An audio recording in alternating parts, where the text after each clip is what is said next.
I'll start the recording there. MatPath's joining us today. That's just a Rokenjima theory. Oh, alright.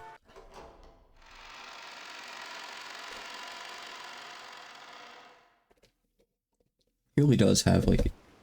Oh, phew. When it shows a scene like that, I keep thinking, like, I hit new game. Because I have done that multiple times on stream. But no, it's just where I saved. I had planned on taking a nap, but the boat really was shaking bad. The boat really was breaking bad. Oh, right. I was thinking maybe we were finally at the Battler heading to the island thing, but I don't think we are actually. We're not. I gave up on sleeping and went up onto the deck. There I was welcomed by the shining sun and a strong sea breeze. We're actually still in Angieland. Amakusa had been doing some stretches on the deck. He must have a lot of time on his hands too. After all, at least 7 more hours before we reached Nijima. It would only have taken a couple dozen minutes by airplane, but there was the chance that the Nijima airport was under the Sumidera family's web. The harbor would probably be the same. For that reason, I'd obtained a boat that would let me land while avoiding the harbor, no questions asked. I bumped into a cheery boat captain, plied him generously, and he decided to help me out, amused. Plied? What's ply mean here? Like bribing or like begging? Let's see. In game theory, the number of levels at which branching Christian Tree Plus welcomes. Did someone say game theory?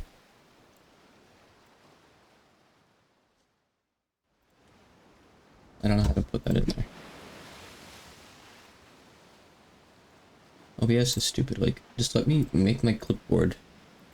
I just want to drag my clipboard in there. You guys see this? See? Alright, sorry. Let's see. Verb, work with, travel regularly over route, provide someone with food or drink in an insistent way, direct questions at someone. I know. I guess I could just check the Japanese.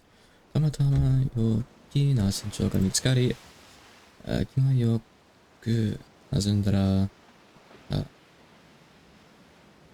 面白がって協力してもらえることになったら。That's like a weird word. That one can have a lot of meanings. I hate that word.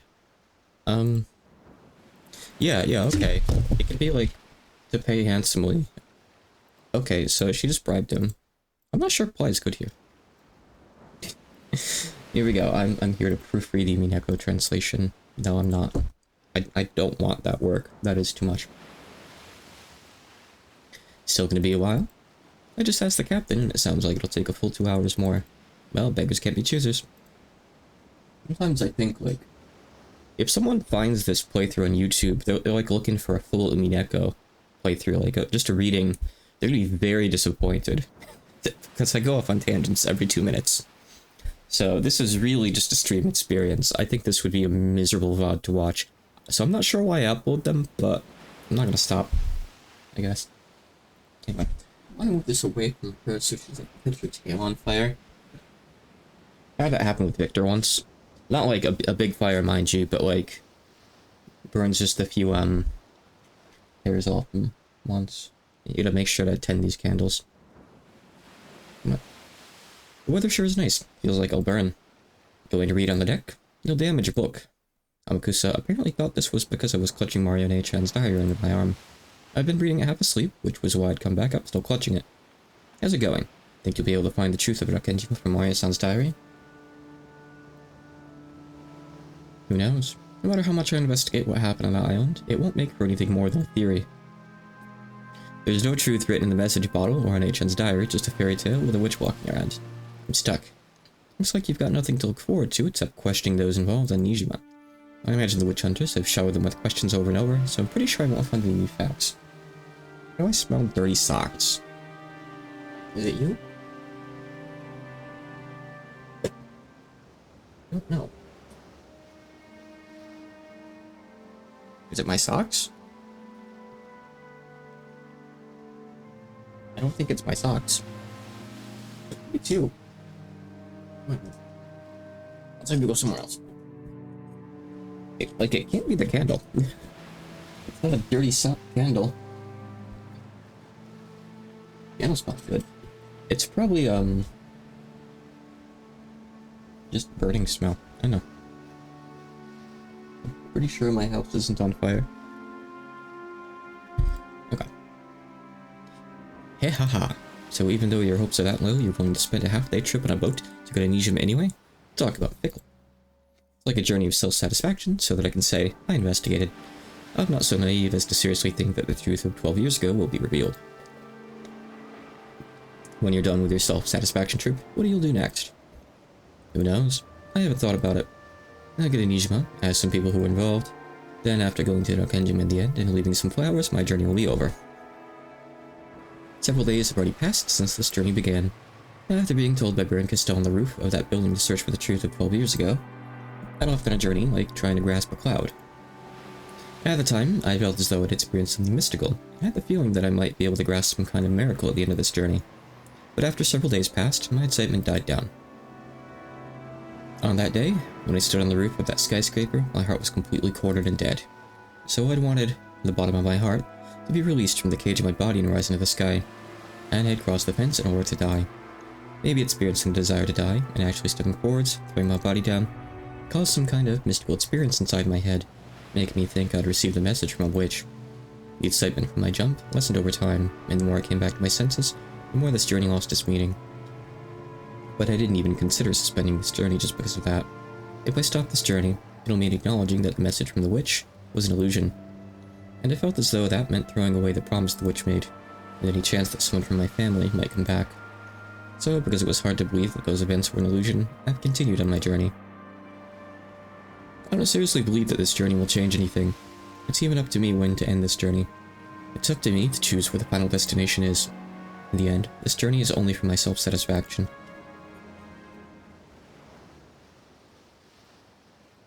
Self-satisfaction, huh? It sounds bad when you say it, but I think that's actually what life's all about. Oh?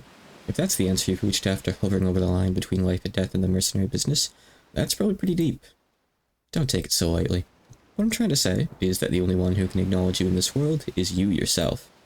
Amakusa continued stretching as he spoke. I'm doing like Wii Fit stretches. He's doing the downward dog. In an irritatingly fresh way. Hearing it told to me as though from a teacher made me instinctively want to resist, but what he was saying was extremely sensible.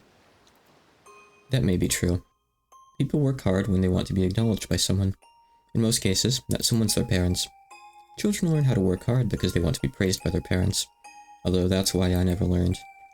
Sorry, that's not how I meant it. What I'm trying to say is that there's nothing wrong with self-satisfaction. It is, 15% may be enough to get halfway through this Angie cutscene. No alley, no, down, no desk. No matter who praises you, it's meaningless unless you can accept it.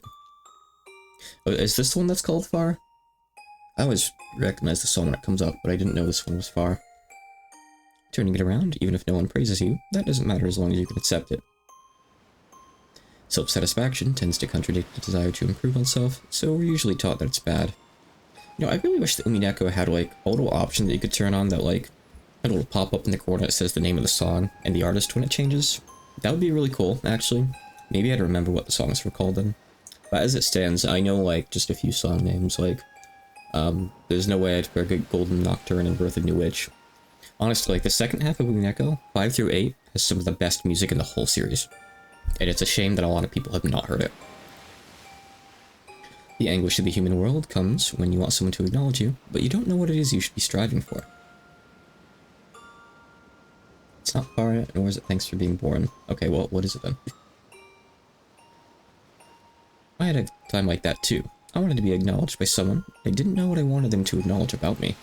And since I didn't know what to strive for, or how far I should go to be acknowledged, I did a lot of crazy things. That's not Matt Pat, that's the leader of the Rakenjima Witch Hunters. Pat Matt. And the answer you reached was self-satisfaction. It sounds bad, but that's how it is. Rich is the one who is content with what they are, they say.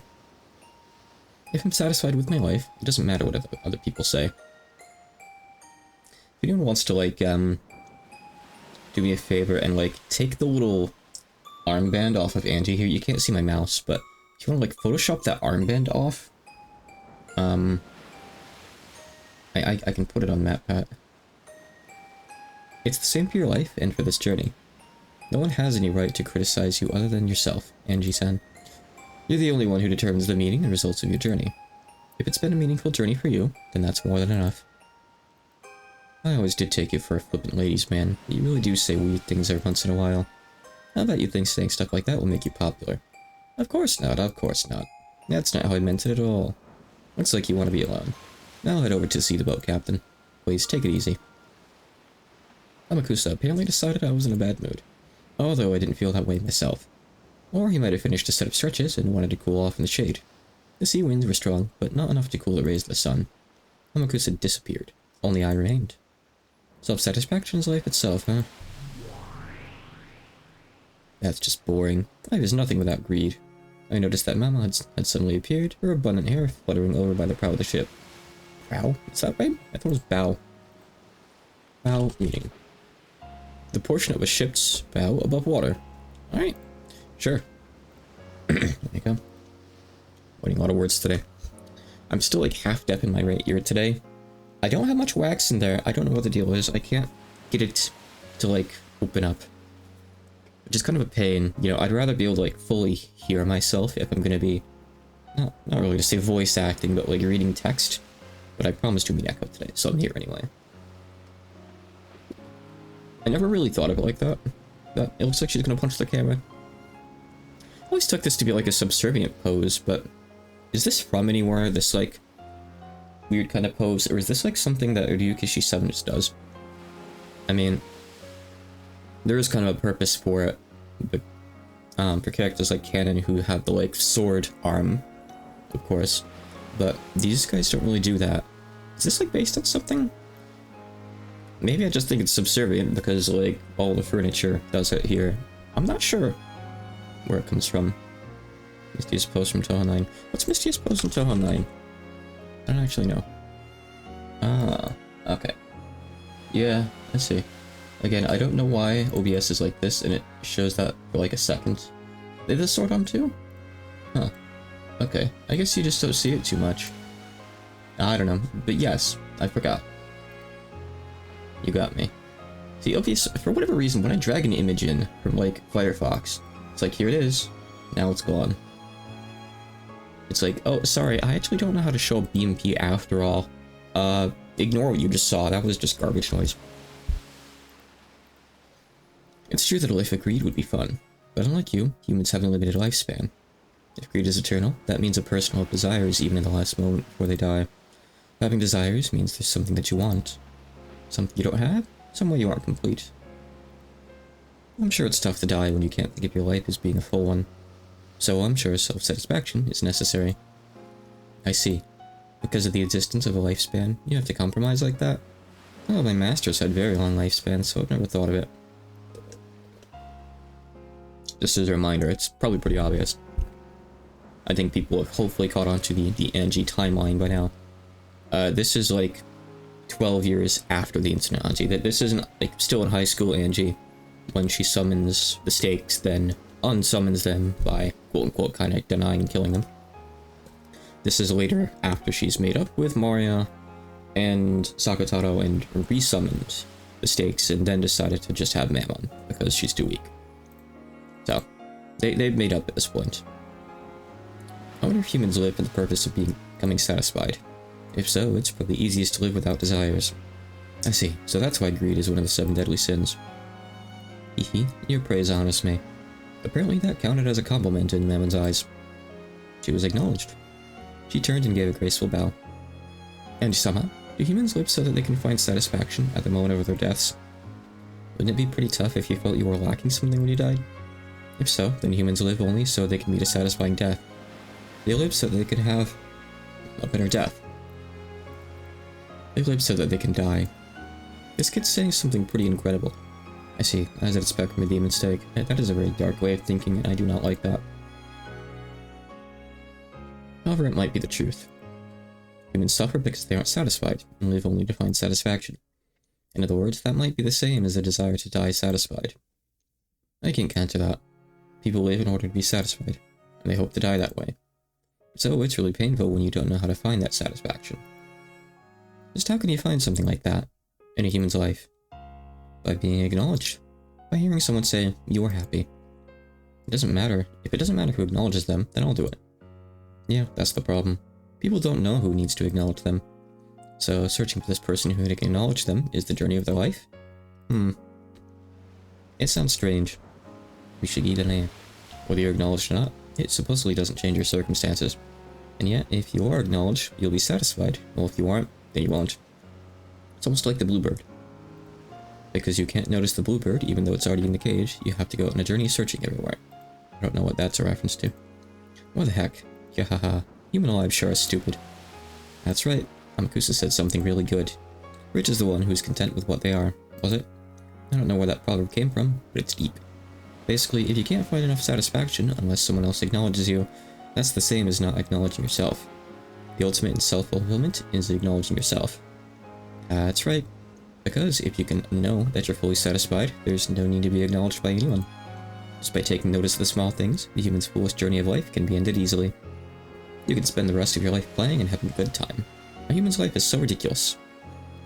I really feel like the stakes shouldn't be giving life advice, honestly. I was gonna say something, I forgot what. Oh. It could be like, think of this. You know, we have like the whole dynamic with this and witches being acknowledged too. Things to think about. Mammoth's choice of words was bad, but it was surely the truth. If most of a human's life is a journey with the hopes that someone will acknowledge them, so that they can achieve a satisfied death, then when they realize that the person doing the acknowledging isn't someone else, but they themselves, that pointless journey can end. Humans who have ended that journey can probably spend the rest of their lives as they wish, with their heads held high. How noble, how praiseworthy would that be? You know, it seems Amakusa's on pretty bad terms with his parents. That makes sense. Any decent parents would want him to get the hell out of the trade he's in. Does that really matter, though? As long as it's fun for the person in question. Exactly. That's what it comes down to in the end. Criticism formed by the observations of other people doesn't matter. If your existence is firmly acknowledged by you yourself, that's enough. If you can live with confidence in yourself, you'll surely be able to accept and be satisfied with any kind of lifestyle. And she gives good advice, at least. Come on. Get it out of your system, honey. Sit down. I'm sure Amakusa will eventually eat a stray bullet on the battlefield and get seriously injured. He might even die. But I don't think he'd view that as something unfair. I'm sure he'd cackle about how that's also part of life. What a great way to live. I could fall for the guy. Pitiful humans who can't acknowledge themselves wander about searching for that their whole lives, and without anything being accepted, they do nothing but grumble and die while still unsatisfied. How pitiful. Compared to people whose lives drag on without any purpose, Amakusa is more likely to eventually die by the roadside, but I think he's much more noble for living his life with his head held high. Aren't the winners in life those who achieve enlightenment? If they can do that even a little sooner, they'll be able to live that much more of their life effectively. With Memen's words, I finally accepted a certain fact. In the past, I've called that girl unusual, a little strange. However, that wasn't true. All she did was keep her head held high and finish that journey faster than anyone else. Talking about Maria, of course. Maybe that's what made Marianne-chan so amazing. When she was at the age where she might or might not enter the first year of elementary school, she had already reached that point. For people like us, looking at her life from the outside, it wasn't something we'd call blessed. But even though days like that were engraved in her diary, Amos finished up by saying that it was a happy day. Even though the part of her mother that didn't love her daughter came and went, she believed that her mother loved her. The mother's love that didn't exist, she created herself, filling her world with love. It's hard for a kid to do. Others might observe her as an unsatisfied, pitiful girl, but she herself acknowledged that she was satisfied. And so, she was happy that way. It's easy to observe that as something pitiable and sad, but to her, that was an outsider's opinion, so it didn't matter. I mean, last time we saw Maria, she was talking with Beatrice, and Beatrice was saying, "Yeah, I'll give you the magic to kill your mother." So, I don't know how happy she really is, right, at that point in time, at the end of that day. Whether or not it was happy for her was the only important thing. It's just like how, when people who live in the city point to the lifestyles of those in rural areas, and mourn their inconvenience and feel sympathy for them, it's really none of their business. If those who live are satisfied, If those who live there are satisfied with what they have, that's more than enough. And rural areas have plenty of inconveniences too. Can't just like walk outside and get to a McDonald's or anything. Can't get to a convenience store by walking very easily. Take like over an hour to walk up to the nearest gas station on foot. Not like I'm gonna go buy gas on foot, but if I want to buy one of these coffees, yeah, don't really want to walk there and back.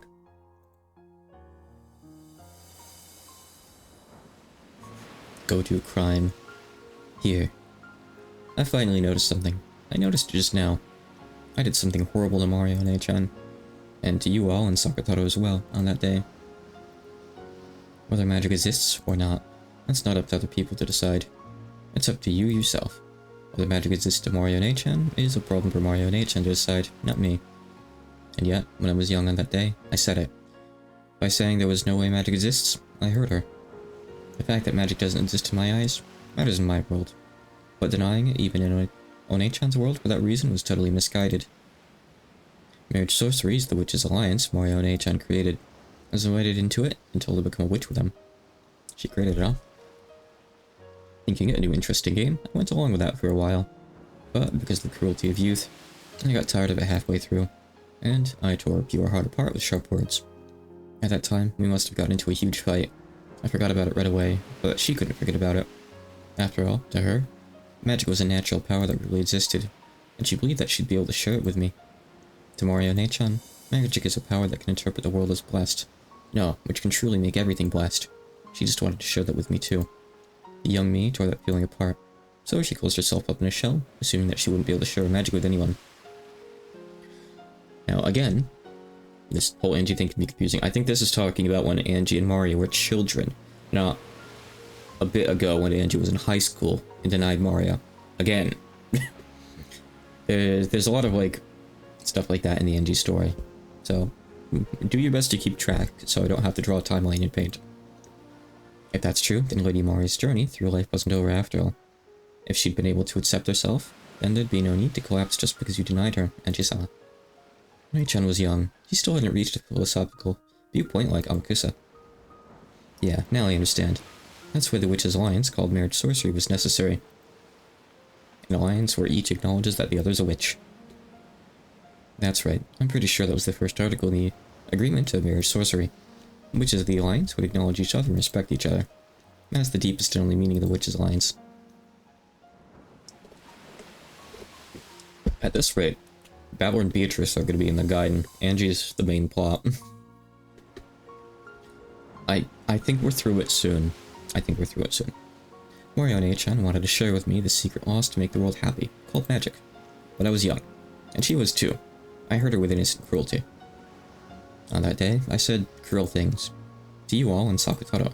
I said there was no way you exist. How rude. We acknowledge that we exist ourselves. We're not like humans with their souls half asleep. I think, therefore I am. Whether you acknowledge or deny magic, the existence of the magic called the Seven Stakes of Purgatory is a fact. As long as we acknowledge it ourselves, to borrow your words. If only it were really that easy, though. In that case, Beatrice wouldn't need other people to acknowledge her. She wouldn't care if Battler did or not.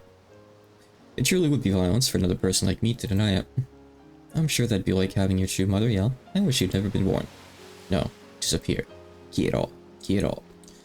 Even after being slammed by all those words, Mario and A-chan's magic made her believe in her mother's love. Sakutaro, her magical friend, always encouraged her. He kept saying that her mother loved her, that she was coming home late because of her work, and that she would definitely bring back a present. Even after Mario learned that her mother's work wasn't really the cause, magic allowed her to continue believing. And by believing that her mother loved her, by acknowledging herself, she filled the world with love and peace and serenity, establishing it completely. What happened 12 years ago? What happened to my family? This was never a journey to search for that. And what kind of journey is this? It was a journey to apologize to Mario and A-chan for what happened that day. Was it? I don't know why, but that's what I think. If I hadn't heard her, the incident 12 years ago might not have occurred. That's what I think. Why? Angie knows so little about what happened that she thinks that, I guess. But I can definitely see it helping form an attachment to what happened. I have no basis for it. I don't have a clue how hurting One-chan could be connected with that mysterious incident several years later. But for some reason, I can't imagine that there's no connection. A witch caused that incident, and the culprit is the Golden Witch, Beatrice. And Beatrice was part of the Marriage Sorcery Alliance of Witches. I horribly hurt the other witch of that alliance. I hurt her with the thought that magic doesn't exist. So, several years later, a crime caused by a witch occurred, and a 2-day period that couldn't be explained with anything but magic was thrust in my face, thanks to the message bottle. There's no way I wasn't involved somehow. I don't get it. It could be coincidence, or it could be fate. For some reason, I've started thinking like that on this journey. And what's your basis for it? I have none. I just think it's true. The Japanese sure are interesting. Even when they're the victim, they feel as though they did something wrong and apologize for no reason. I could understand if you said, I hate Beatrice for stealing my family, or something. But you really are weird. Feeling guilty for no reason and apologizing. Of course I hate Beatrice. I couldn't continue this journey without that feeling. But it's okay to choose yet another purpose for this journey. There's nothing wrong with adding on a goal of apologizing for past sins, in addition to getting revenge on a witch for what happened 12 years ago. I can at least go to Rakenjima, apologize for my reckless remarks, and offer flowers, and finish this fight. No, there's something better than flowers. And I think that would be more fitting for One-chan. I stood up, not minding that the sea breeze scattered my hair, and concentrated my mind. I lifted my palm up to the height of my head, and imagined a vast space. Anji-sama. Be quiet. Come, arise. I am the witch apprentice, Angie Beatrice. I was excommunicated, but I was once a member of the same alliance, and you were the dearly missed furniture who played with me. Answer to my call. Didn't she summon all 7 of them earlier? Was she summoning someone else? Sakataro, maybe? Oh yeah, I see it, okay. It was hard to tell in the middle of the day, but a faint blue light gathered around the palm of my hand. Then, Sakataro's form was revived. It truly did bring back memories, that figure. His cute ears, his bright red muffler. It came off easily, so One-chan faithfully rewrapped it all the time, didn't she? Sakataro, do you recognize us? Do you know who we are? Uryu? Memon? Angie? With a sleepy face, as though waking up from a long slumber, Sakataro looked all around him as he spoke. It's been a long time, Sakataro. I'm pretty sure this is the first time I've summoned you with my own power. And now I'm the only one who can summon you. Uryu. Those words might have been a bit cruel. Sakataro's face clouded over. In the past, I denied you. Now that I've summoned you, it means I've accepted your existence. Are you sure? Is it really alright for me to be summoned into Angie's world?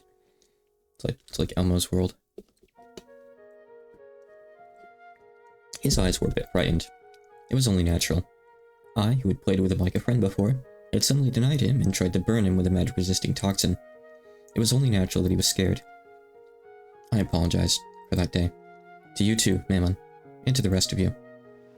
At some point, the rest of the 7 sisters had gathered on the deck. No, they're always there, always by my side. As long as I acknowledge that it's okay for them to be there, they'll always appear.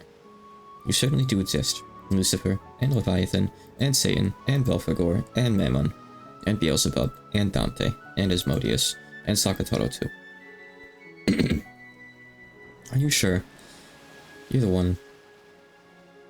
Yeah, there's supposed to be a V in there. You're the one challenging Beatrice-sama, Angie-sama. Is it okay for one in a position of denying witches to acknowledge us? As to whether magic exists or not, in my world? Sorry, but let me put that on hold. It's not like I myself acknowledge the existence of magic. But then, doesn't that contradict the fact that you're acknowledging us? It's because magic exists for people who believe, even if I don't. If someone believes, then magic will exist in the human world. That fact won't change in the slightest whether I believe in magic or not. No, it mustn't change. That person just had to hold their head up high and believe in their own magic. Mikomeru. So, it wouldn't be strange at all for all of you to exist. Quite a play in words, but it's an interesting interpretation. What you're saying, Anji-sama, is probably a devil's proof. Here we go again. A devil's proof? Don't you dare explain it again. Please. Right? To prove the existence of demons, you just need to find one. But it's impossible to deny the existence of demons. Yaha, and we're here. Okay, explain the Monty Hall prop next. Come on. Do it staked. I order you. Come, arise, Monty Hall. That means that whether Anji-sama believes in magic or not, our existence is unshakable. Behind this door is a goat man.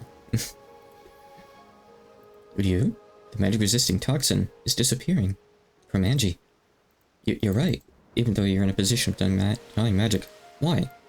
That's probably because I learned what it means to respect and acknowledge. Right now, I might be able to understand the depths of Mario Nachan's and Beatrice's magic. In the past, I didn't believe in things like magic. Thinking something like that couldn't exist, I acted like I was closing my eyes tightly and couldn't see anything. But now I'm different. I get the feeling that I can look right at the thing called magic and close in on its true nature. So basically she's like, I don't know if it exists or not, but it exists to you, so I'm not gonna argue with you. We can agree to disagree, basically. I'm not gonna fight you on it. Is pretty much Angie's position here. And apparently that works. How frustrating. It's truly rare to find a human so free of the magic-resisting toxin in this day and age. And she is such an uncommon genius for being a witch. That's right. If Angie-sama tried to become a witch right now, she could grow to be a great witch, maybe even a Beatrice-sama's level. Even so, she is acknowledged our existence and is our master. Most likely, Angie-sama will be our final master. Let us think of this as our final service, and apply ourselves to the fullest. Blech. But I just can't stand that Angie-sama still doesn't believe in magic herself. Angie-sama, please believe in magic too. It feels like a waste to finally have a master and have it not be a witch. Even though you have outstanding talent that could make you one of the greatest of witches, your goal is to attack witches. It's so frustrating. Well, even so, that's your life, the way you live. Into the world, we've decided that. There's nothing we can do to complain. Thanks for understanding me. Yeah, whether magic exists to me or not, that's up to me to decide. Regardless of whether magic is... No. Regardless of whether magic actually does exist somewhere in the world or not. When I think about it, this world is so vast, and yet so small. Billions of people live on the Earth, but I probably won't meet even 1% of those people. Even so, I will speak of a world. My world, which doesn't even know 1% of the world. I'm not qualified to deny the laws of a world I don't know. So just because magic doesn't exist in my world, I can't deny that magic exists in a world I don't know. That makes it a true devil's proof. No, maybe it's more like when in Rome, do as the Romans do. I can be confident in the world I know. So even if that's denied by a complete stranger, who doesn't know a thing about my world, that's nothing to worry about. And in the same way, I've got no right to deny a world I don't know, just because I don't know about it. Therefore, regardless of whether there's magic in my world or not, I can't deny the magic Mario Nachan taught me. Ryu, after all, even if you've never seen it, magic exists. Yes, that's why, as I've already said, you friends of the Witch's Alliance, marriage sorcery, can't be denied by me or anyone else. I proclaim that most important part again. Even though the sea breeze and the crashing of the waves were noisy, it was a time of silence. Both Sakataro and the Seven Sisters of Purgatory reflected upon my words. And probably I did too. Does magic exist? Do witches exist? While ignoring what the answer would be for my own world, I acknowledged their existence. That contradiction was what I proclaimed so boldly. Thank you, Angie. If you'll acknowledge that much, can't you acknowledge witches too? No, that was a foolish question. You already have a clear answer to it. Sorry. Though I do acknowledge that witches might exist somewhere in this world. But that doesn't shake my world. You want to acknowledge witches or magic, you'll definitely expose the truth of Rakenjima, right? Yes, that's my world. Even if a real witch exists, I'll acknowledge it in my world, no matter how much that witch tries to convince me. Your position is to attack witches, Angie-sama, and I understand well that you have the slightest wavering in that feeling. We are your furniture, the Seven Sisters of Purgatory. We will always be by your side, always be waiting for the day that we can be useful. Although, since you don't believe in magic, we can never be anything more than people to talk to. That's enough for now. We've been left room to exist.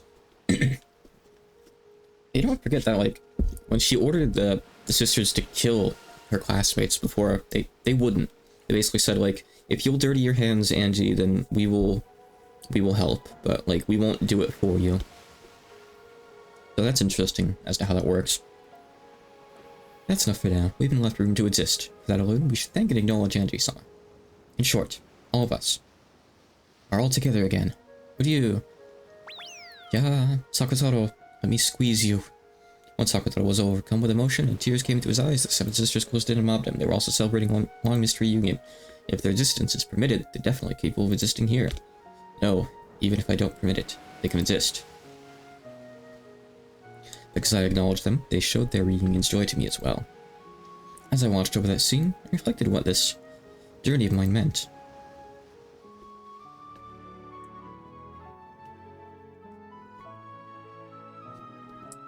I wonder if everyone will forgive me this way. You've done enough. We're furniture. Just being summoned, just being allowed to be by your side makes us happy. Would you... Angie, thank you very much. Come to think of it, why was I able to summon Sakatoro? No, it's the other way around. Why wasn't One-chan able to summon Sakatoro? She was? Why One-chan had despaired, thinking that Sakatoro had died. Oh, she means when Angie denied him. Right. Like, if he was being summoned among Maria, you know, why would he disappear, right? Because Maria still acknowledged him. Which meant that she hadn't been able to summon him like this anymore. In the past, One-chan said it was more advantageous than a summoning to have a vessel. However, a vessel is like training wheels, and it shouldn't be absolutely necessary. In other words, even if the stuffed animal lion that was Sakatoro's vessel didn't exist, it should have been possible to summon him. Or maybe this is referring to when Rosa ripped Sakatoro up as a kid. Maybe it's then, probably. Again, Angie's thing is confusing because a lot of stuff happens twice. No, when you put it like that, it's even a little doubtful whether summoned things can be limited by life and death. Moreover, Sakatoro should have been an especially important friend to One-chan. She should have been able to strive hard to summon him one more time. It certainly was sad that the original stuffed animal, Vessel, had been torn apart, but why did he die and become impossible to summon again? Yeah, this must have been referring to that then. I think they said that was because his creator, Rosa, denied him, right? I believe that was the excuse. That's because, at that time, Maria saw my stuffed animal torn and decided that it died, so she acknowledged it. It's the same as the existence of magic. If Sakatoro has died in Lady Maria's world, then he can't exist in her world. Who do you? The shock of having her beloved stuffed animal torn apart had left a wound in her heart serious enough to prevent her from summoning her irreplaceable close friend. In Mario One-chan's eyes, Sakatoro died. So, even if Sakatoro can exist like this to me, he cannot exist before her. I was always with Maria. When Maria cried, I was always right beside her, telling her not to cry. But my form, my voice, nothing in me will reach Maria now. Sakatoro hung his head, looking sad. After that incident, the nature of magic sorcery rapidly began to change. Before then, the alliance was a peaceful thing. But after that incident, it grew full of shadier things, focusing on how to curse people you hate. One-chan's diary began to show a clear change. A diary is a mirror that reflects one's heart as it is. It probably showed the personality called Maria die, and be reborn as the evil witch personality, Maria. When she buried that diary in hatred and sadness, her heart surely wasn't satisfied.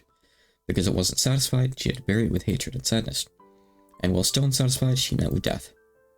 I wonder if her unsatisfied soul has a hole open in its chest from sadness even now. And continually wanders, dripping tears down and calling Sakatoro's name.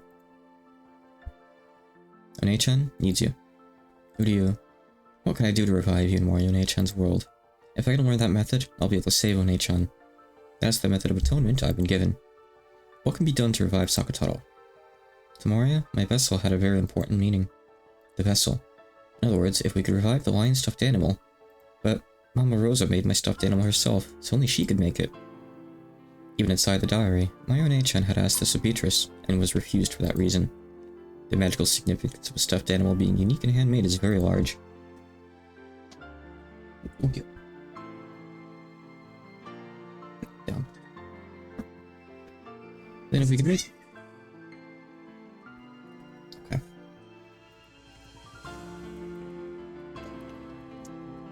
Everything's crouch. It's okay. Crouch. Then if we can make the same thing once more, but Aunt Rosa is already gone from this world. We can't make the same thing again. Was there ever another identical stuffed animal made, or anything like that? He is a stuffed animal made to be Lady Maria's birthday present, and is the only one of his kind in the world. A handmade and unique vessel. That's why it conceals a great magical power. And, if lost, it cannot be obtained again. It won't revive. Who do you... Because she knew that, Mario One-chan watched that stuffed animal, which was unique in that world, get torn apart and despaired. Because it was the only one of its kind in the world, and she couldn't permit a compromise, such as buying another one, she despaired from the bottom of her heart. I think the song's come up a couple times already. But a lot of the sad songs kind of sound the same, so I'm not sure. But Sakatoro is right here. Even without a vessel, he's here. Because I acknowledge that, he certainly exists in my world. Even if Mario One-chan doesn't acknowledge him, that cannot be denied. Right? Logically, that's true. but I think using the same logic to make Lady Maria accept them could be difficult. Maria, I'm not dead. I'm right here. With you. I'm sure that on Kenjima, I'll be able to be reunited with Mario Nei-chan. And, no matter what, I'll revive the you that's inside of Nei-chan and let you be reunited. Can you do it? It'll probably be hard. Just like how, after being invited into the Witch's Alliance, I rejected it without understanding what it meant. She might also reject your resistance. But, I've got to do it. That's the only way I can atone for my sins. Anji-sama. What's waiting on Kenjima, and what will happen? What will be created? Or maybe nothing will happen. That island, which was the beginning of everything, is the final destination of this journey. You all are the furniture of a witch, so as your master, I have to take you home, to the Witch's Island, to Kenjima.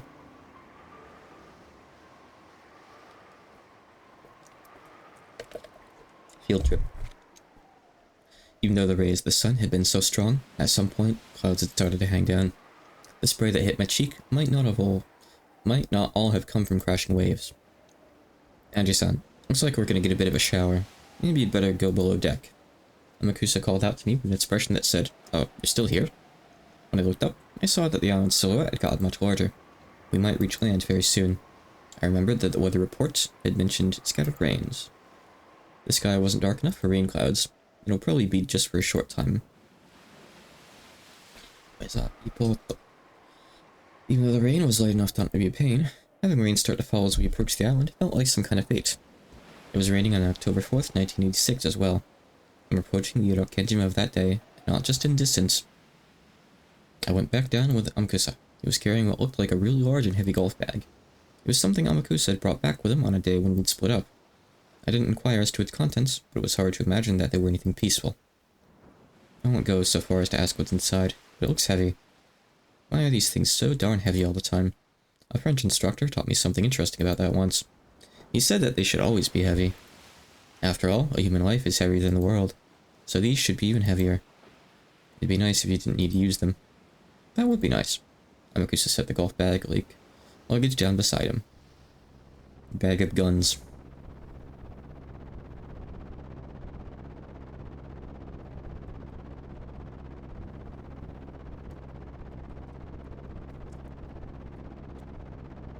A two-propeller aircraft touched down on the runway.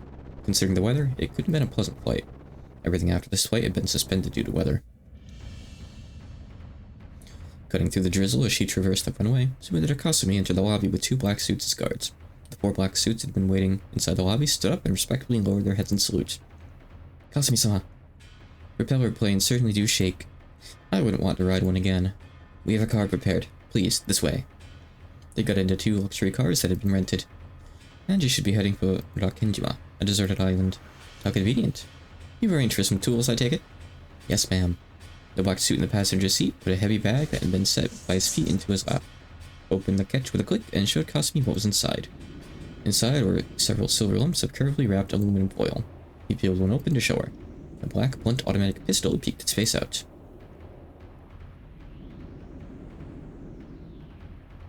Yes, a transition. Please get us away from Angie for a bit.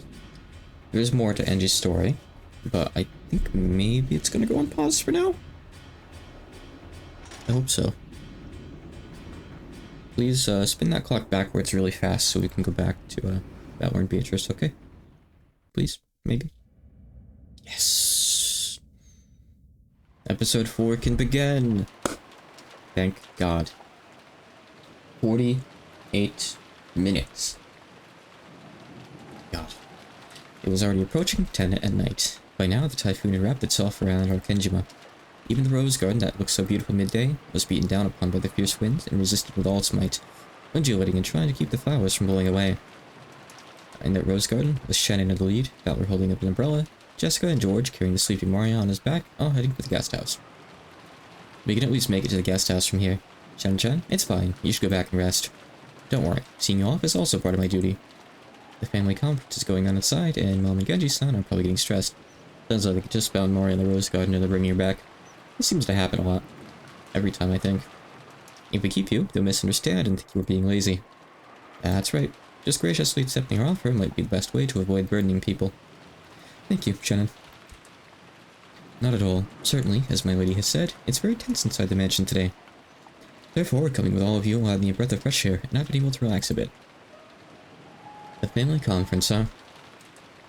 They went to all the trouble of chasing his kids out, so they're probably talking about something shady. Probably. I'm sure there's nothing we can do to help out. Just trying to stay out of the way is probably the best way for us to be useful. Heh. I'm sure it's all just money, money, money. Even though they act like they're so rich most of the time, when it gets tough, they'll start getting pushy. Why don't they just be graceful and split it evenly between everyone? Hee, that'd be awesome. It'd be nice if I got a share too. If I got some too, I'd split it with Shannon-chan right away. Thank you very much. Well, I appreciate the sentiment. Shan isn't greedy at all. Normally, girls of your age would have tons of things they'd want to buy. I guess. But none of the things I want can be bought with money. Oh, how unselfish. If you lined up all the things I wanted, all the gold in the world wouldn't be enough. That's if you're talking about things that can be bought with money. I wonder what these things that can't be bought with money that Shannon wants are. Do you have any idea, George Nissan? You can talk about this inside. I hope they're at least walking toward the guest house right now. Well, I wonder. I'm not Shannon, so how could I know? I don't know either. George and Shannon looked down, their faces red. Battler had also heard about what was going on with them, so he knew what Jessica was teasing them about. George Aniki is a person I respect. I think you've met up with a really great person, Shannon-chan. Yeah, I also feel relieved that we can leave Shannon to George Nissan.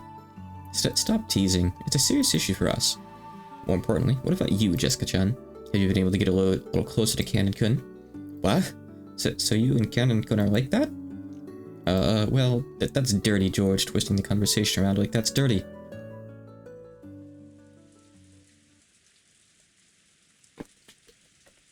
As they had an animated discussion with ups and downs, the four kids headed for the guest house. The annual family conference was extremely important to the Ushimura family. Well, four kids and Shannon, because Marta's on the back. I guess they don't count Shannon as a kid, because she's, like, one of the servants, not one of the, like, kids of the parents. But whatever. Hey, Gex. Ugh. The annual family conference was extremely important to the Ushimura family, and this year seemed like it was going to be especially important. Apparently, the family head Kinzo was personally going to be making a very serious announcement, and everyone other than the adults had been strictly ordered to leave. Kinzo appearing? Shit. Battler hadn't attended the family conference in 6 years, so he didn't really notice. But according to Jessica, there seemed to be a very tense atmosphere tonight, completely different from a normal year. Common sense made it clear that Kinzo, whose remaining life was short, was going to make some big announcement about the succession of the headship and the distribution of his fortune. Finally, met a Battler. But I'm surprised to think that grandfather's actually going to make an appearance. I see. So this is the witch's counterattack. Here we go. Umineko is back. I wanted to leave the Joker called Ginzo face down a little longer, but it's probably about time to turn it over. Jump cards is just to be used. Damn, my theory that grandfather was dead since the beginning and a different 18th person stuck in is now suddenly torn apart. I'd foreseen that you'd begin to doubt Kinzo eventually. Yes, now your reasoning has all gone back to square one again, right? With this, your theory that Kinzo was dead at the very beginning, and it was hiding as the 18th person goes poof. Fuck. Oh, wow. Is that the first fuck we've seen in Umineko? Obviously, it's just the translator. He just says, I'm sure he said so a few times before. Wow. Fuck. But no way I'll lose heart. That's only one theory gone. I'll attack you like a storm, like a tornado. I'd have it no other way. Even the first twilight has not yet begun. It is far too early to give up. That's right, and it's not like it was denied with the red truth. At this point in time, Battler's theory hasn't been defeated. They've sworn before. They definitely said shit. But I don't think they've said fuck until now. It's too early to say that you've won. Yeah, that's right. It's still too early for me to just swallow her story. Grandfather's supposed to finally appear, but there's a chance that they'll talk about how his health has gotten worse and he won't appear after all. Uncle Kraus might be trying desperately to hide the fact that grandfather really is dead until the last second. Huh.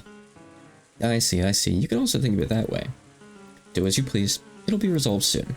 Very soon.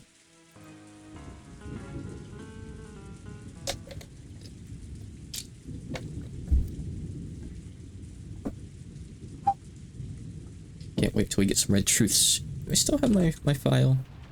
Red text. Yeah, I do. There's still one from before? No, I just have an empty one ready for this chapter, apparently. I guess I got rid of the one from before. Well, I didn't stream for a few months after all. Whoops. All the relatives and Nanjo could be seen in the dining hall. I should put it in this floor. No. It gone, but that's fine. Nanjo sat alone, quietly watching the wind and rain outside.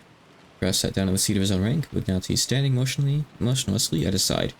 The other siblings were gathered at the opposite end of the long table, whispering to each other. Is that true? Yes. Mori said the person who gave her the umbrella was father. What in the world? In other words, our strategy's been collapsed from the roots. Not just our strategy. Since father's healthy and said that he'll make an announcement herself, our trivial bargaining with Nissan was completely pointless. Yep. That old bastard. Why couldn't he have just shown himself right away without making a show of it? Thanks to that, we've just been quarreling with Aniki uselessly. Or maybe he wanted to test us on that point. I might not be one to talk, since we aren't related by blood, but your father is very intelligent, correct? Arguments during the day were probably overheard by one of the servants and reported to father. Incredible. The fact that we were making a fuss with father's inheritance as our goal is now right in the open. Just incredible. Eva uncharacteristically held her head, dejected. If, as Kiria had said, everything had been going according to Kinzo's plans from the beginning, and if this was a huge setup that had been kept up for over a year, trying to find the siblings' true intentions, then they'd fallen for it completely. We still don't know for sure that it's reached father's ears. No, it definitely has. Everyone but Nissan claimed that father was dead, and none of us believed in father's good health. It's already over. Father will make an announcement. Nissan will become the successor, and he'll say we aren't even qualified to wear the one wing. Nissan, get a hold of yourself. Rosa-san, I wonder if Maria really received that umbrella from father. Huh? What do you mean? Maria-chan might have seen father. However, we haven't seen him. Maria-chan only claims to have seen him. What are you saying? Are you saying Maria's lying? Calm down, Rosa. Maria-chan didn't necessarily lie. Still, she's an innocent kid, right? For example, if Genji-san came up to her and said something like, I was told by your grandfather to hand this to you, Maria-sama. Then even if Maria-chan hadn't been dead, she still might say that she got an umbrella from him, right? That's right. That trick could work. But what was it Maria-chan said? Grandfather came and handed me the umbrella. Yes, that's what she said. She clearly said that she received an umbrella directly from grandfather. Directly, huh? Then we're stuck. They often say that bad thinking is no better than sleeping. If you think about it a bit, all of this about the umbrella is a trivial problem. Why's that? Could Maria-chan have been bribed by Nissan to lie and say something that made it seem like father was in good health? There's no evidence that father actually handed the umbrella to her. Regardless of whom Maria-chan received the umbrella from, assuming she was even given an umbrella in the first place, father will appear very soon. Once father's in front of us, the problem with the umbrella will become completely trivial. Yeah, basically. In other words, this is not the time to gossip about the umbrella issue. What do you mean, this isn't the time? I see. I got it. This is probably what Kiria-san's saying. Father's supposed to come here very soon, but the chance still remains that he'll get mad again and won't show up, right? I see. That's true. Maybe Nissan just said father was going to appear at random in a desperate bid to buy time against our investigation. Father really is dead already, and Nissan is still lying and saying he's healthy. In short, if father appears, no schemes will be effective. There's no need to even think about that case. More fish on the chopping board. We'd have no choice but to leave fate to the heavens and negotiate directly with father. That means we'd have no choice but to let him clobber us with his fist, then prostrate ourselves and beg for money. But on the other hand, if father doesn't appear, then our primary strategy isn't hampered in the least. I see. In short, no matter which way it goes, there's absolutely no need to get flustered now. That's it. If father shows up, we just have to carry out the normal family conference. If he doesn't, we just have to keep on investigating Cross-san. We can't let him talk his way out of it. Like if he says father's mood has suddenly gotten worse. It seems what we should really be trying to figure out is what scheme Nissan is going to try and trick us with. The way he just doesn't know how to give up is something I know better than anyone. If father is well, we'll prostrate ourselves and beg for money. If it's a farce of Kraus-sen's, then we'll continue our ugly sibling fight. It sounds like this year's family conference is just going to be wonderful. Yep. So bad thinking is no better than sleeping, eh? It's almost 10 o'clock. Should we press Aniki? Rudolph and the rest looked at Kraus. He was sitting down firmly, and looked like he was awaiting Kinz's arrival with an air of composure. They couldn't tell if he really was composed, or if he was scheming about how to tie together his lie. Dear, calm yourself. We won't get anywhere by making a fuss after all this. Let's leave it to Genji-san. It's almost 10, isn't it? That was the time that had been set for tonight's family conference to open, and it was the time that the Ushimita family head needed to appear. Will he or won't he? Right then, they heard the sound of footsteps approaching from the hall. There were multiple sets. Nancy raised her head, relieved. Moment of truth coming up here. Be ready to take notes. But because of the sound of a knock, her expression was filled with disappointment. Because Kinzo probably wouldn't have knocked. Please excuse us. I finished closing up the mansion for the night. It was Goda and Kumasawa. Unlike the powerful Goda... Powerful Goda. They're acknowledging him. It was rare for Kumasawa, with her old body, to be forced to work this late. Of course, Cross also seemed to know that. Indeed. Good work. My apologies for making you work at such a time, Kumasawa-san. Oh, it's nothing. I may not look it, but staying up late is one of my specialties. Still. Oh ho ho. Wouldn't it be okay to at least let Kumasawa leave without being an observer? It really will be difficult on her body, I imagine. The order was to gather all the servants as well. I cannot disobey. Tonight's family conference was clearly different from normal. In an early year, no one was allowed to attend except family members. To have the servants present for such a thing was unthinkable. But we don't have Shannon and Cannon here yet. Maybe they'll come with Genji. But this year was different. All the servants were told to attend. Of course, they were not allowed to talk. They were there as observers. Just what in the world was happening that needed to be observed by 5 servants? They're going to acknowledge the marriage of Kinzo and Genji, clearly. Even Kraus didn't know. Oh, I don't look it, but I'm good at staying up late. If you stuff yourself with mackerel too, Kraus-sama, you'll be more manly at night. I see you're still in high spirits. I'm sure you'll be working in such high spirits until you're 100. Madam, forgive my arrogance, but I've prepared a light snack. I can serve it at any time, so feel free to order it. Thank you. You really are considerate. Please offer refills of coffee to the others. Certainly. After nodding, Goda took the pot toward the relatives gathered at the other end of the table. As he did, more footsteps approached from the hallway. It was a single set, and it was light. Even before the knock, they could imagine who it was. Excuse me. I've taken the children to the guest house. Good work. Tonight is a special evening. Make sure you stay alert. Yes. Certainly, madam. Genji had gone with Cannon to meet Kinzo. There was still no sign of the return. The hand of the clock passed 10 o'clock slightly. Once sure of that, Ava spoke to Kraus. Nii-san? It's time. Are you still not going to start the family conference? The arrival of the guest of honor has been delayed. Wait a short while. How long? Sorry, but time's up. I won't have you saying, Father hasn't quite shown up yet, over and over until dawn. How can I make a promise about the time Father shows up? Why are you in such a rush? Why not drink some tea and calm down for now? Anaki, we're gathered here for a family conference. Not a farce. We'll wait 30 more minutes, but if that doesn't work, you'll let us break into the study. Okay? Break into? Such an act would be quite lacking respect for the head. Oh right, our apologies. We'll be good for 30 more minutes. I look forward to seeing if you can keep that same smile up 30 minutes from now. So you want us to believe that Father's dead? I have no desire to discuss that now. We can wait until Father comes here. There's absolutely no need for me to argue you down, Nii-san. Usually the headship will be passed on to the proper person in the proper manner. No matter what you may scheme, you cannot resist. Of course, the same goes for me. What are you trying to say? And after bragging all these years about being the successor yourself? I'll turn your own words back on you. I have no desire to discuss that now. All that matters is for Father to come here and proclaim it with his own mouth. There's absolutely no need for me to argue you down.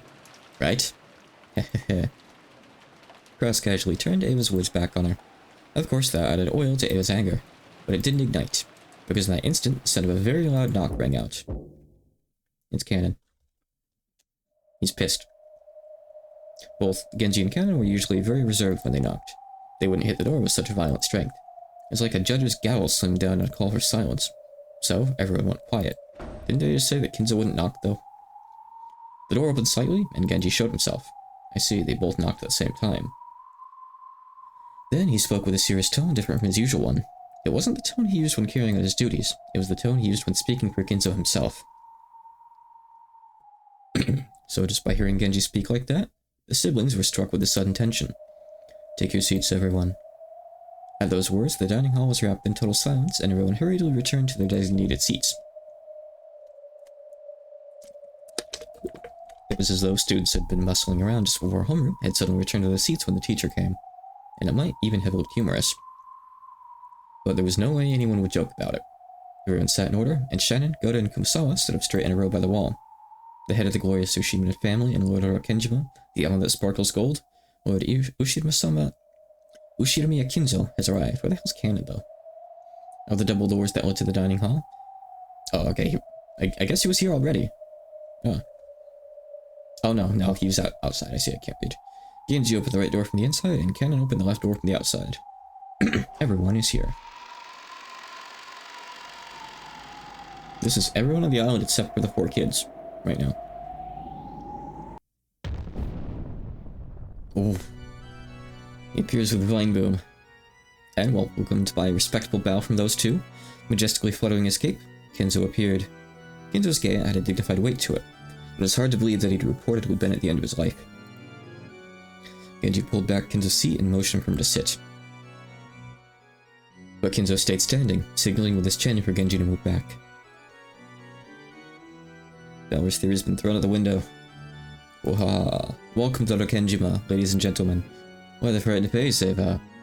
No, why would I be frightened? I'm just relieved to find you in excellent spirits, father. Waha! Eva, you're amusing as ever, aren't you? Why don't you just honestly say how frustrated you are at losing your bet with Kraus? You can't say it, can you? Look at that face. Eva realized that her conversation during the day had indeed been leaked to Kinzo. And she hung her head, turning red. Well then, my sons and daughters and their companions, tonight I shall make an important announcement regarding my inheritance and the succession that you all seem so keen on. But first, I must tell you how incredibly disappointed I am.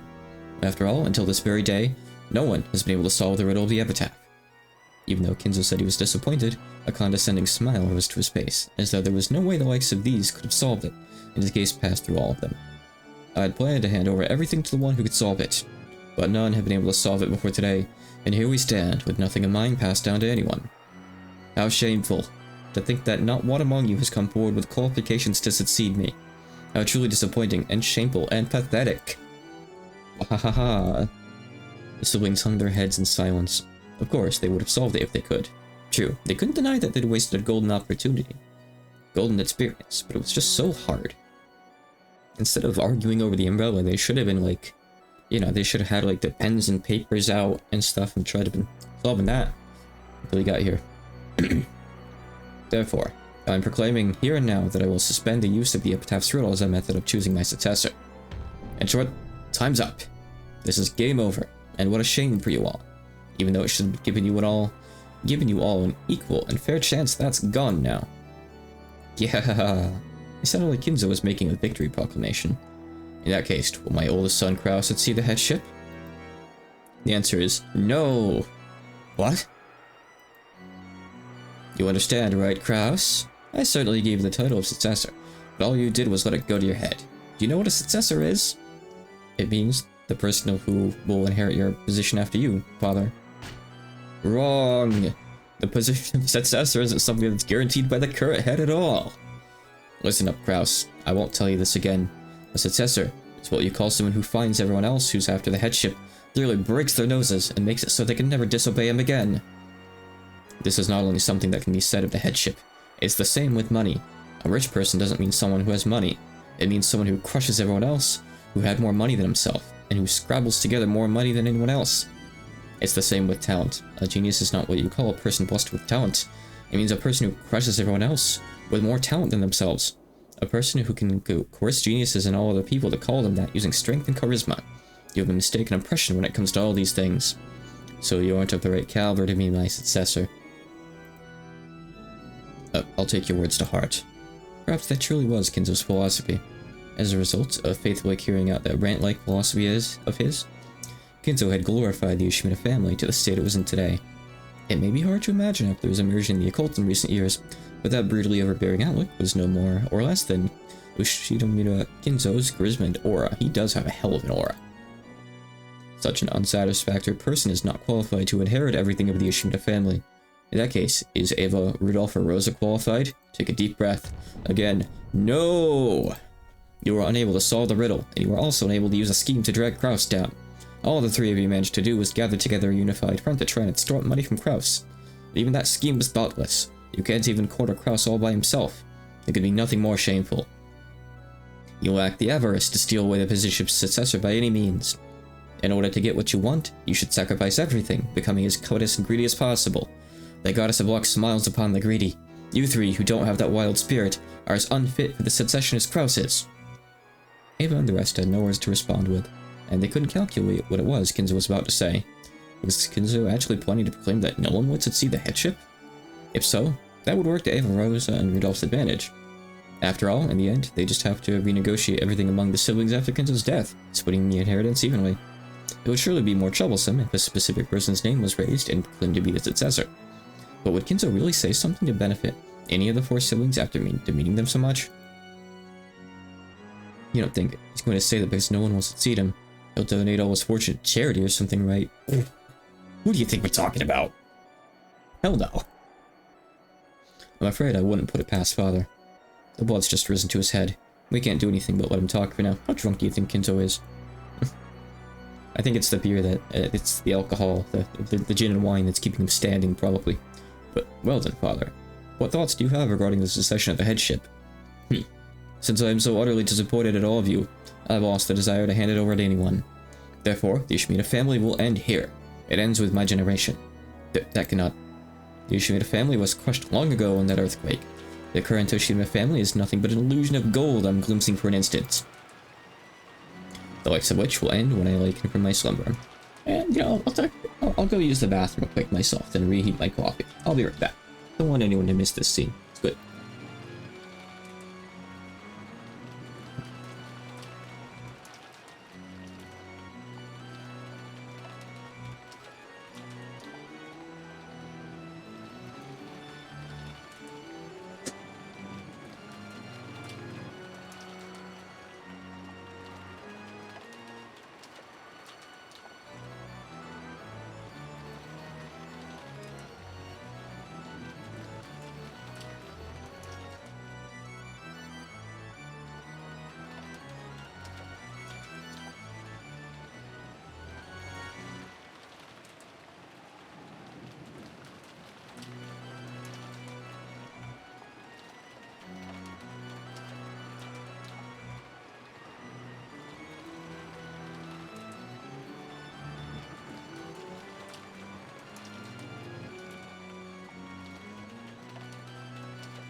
Okay.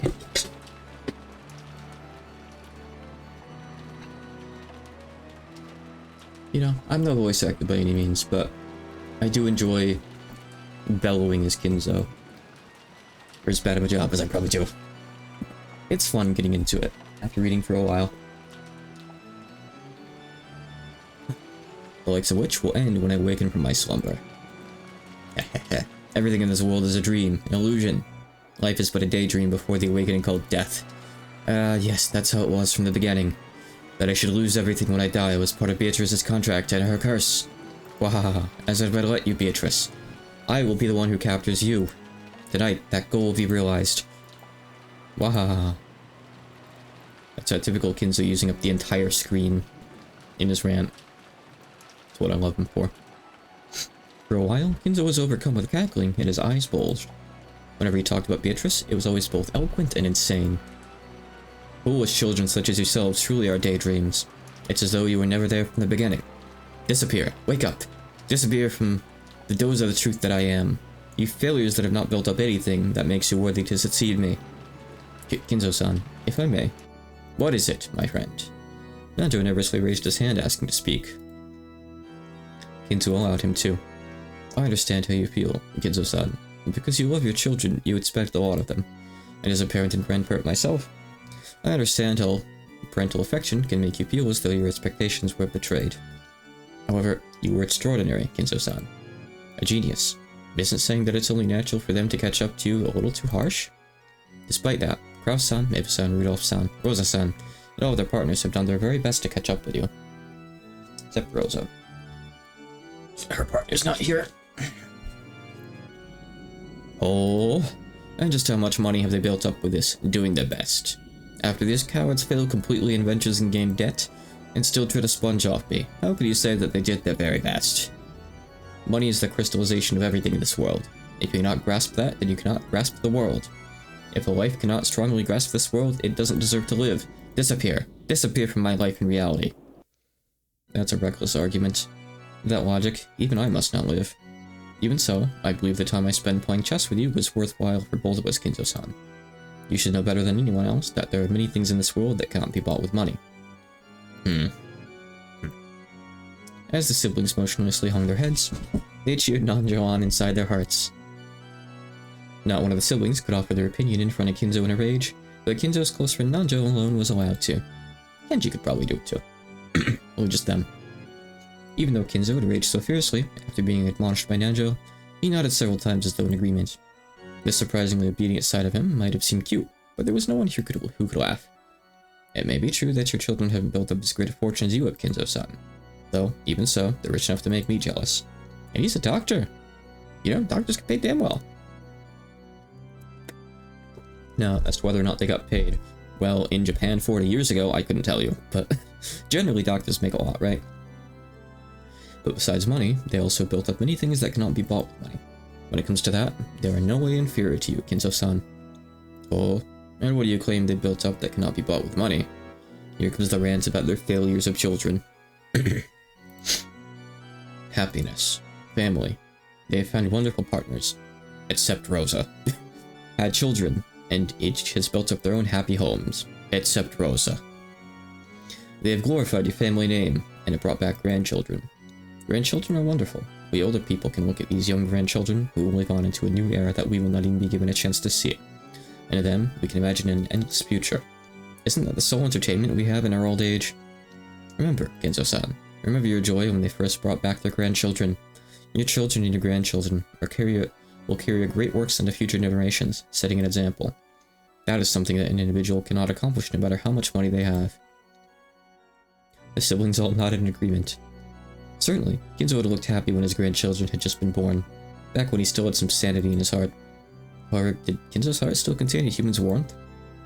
In other words, in exchange for the vast riches I created, instead of getting money, I've gained my grandchildren? No, that's not what I... So in exchange for the several tens of billions in wealth that I've built up, I've gained a single grandchild from each of my children. This is wonderful. So I've created a single life using 10 billion yen. That's how it is. Interesting. Truly an interesting example in the alchemical sense, right?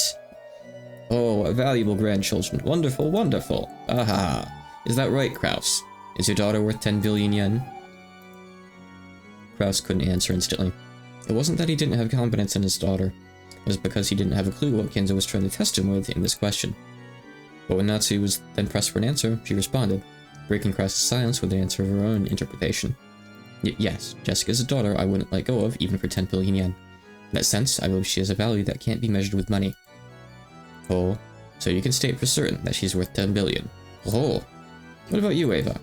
What about your George? Since Natsu had answered that way, Eva naturally came up with her own answer as well.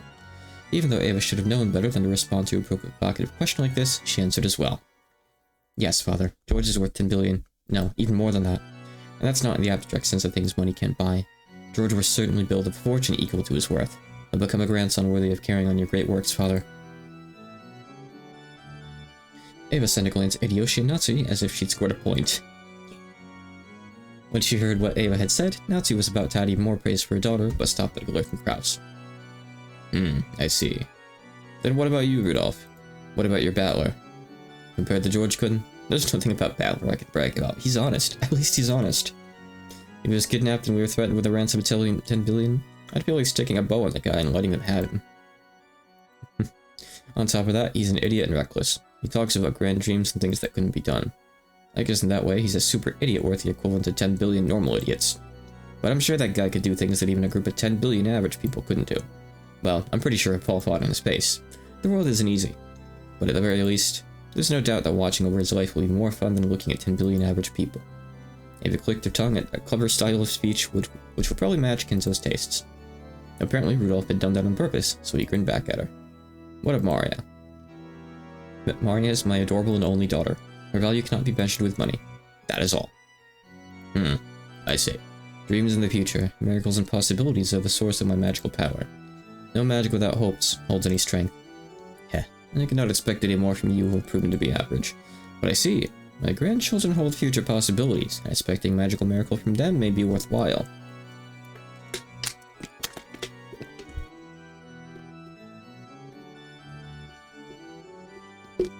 Just... If you're saying that, in this way, they are worth more than 10 billion. Yes, I can see where you're coming from. When Kinzo got in a rage, he wouldn't let anyone speak up. But even so, he would sometimes accept something on his own while yelling by himself, and change his own opinion. Hey, is it welcome back? That's what this felt like to the siblings. Apparently, even though Kinzo had been disgusted by his unsuccessful children and cast them aside as being unfit for the inheritance of his title or his fortune, he wasn't sure about his grandchildren. At this rate, he might soon say that the inheritance would go to his grandchildren instead of the siblings. As the siblings sat in fear of what their fickle and short-tempered father might suddenly think of next, they carefully watched his every move.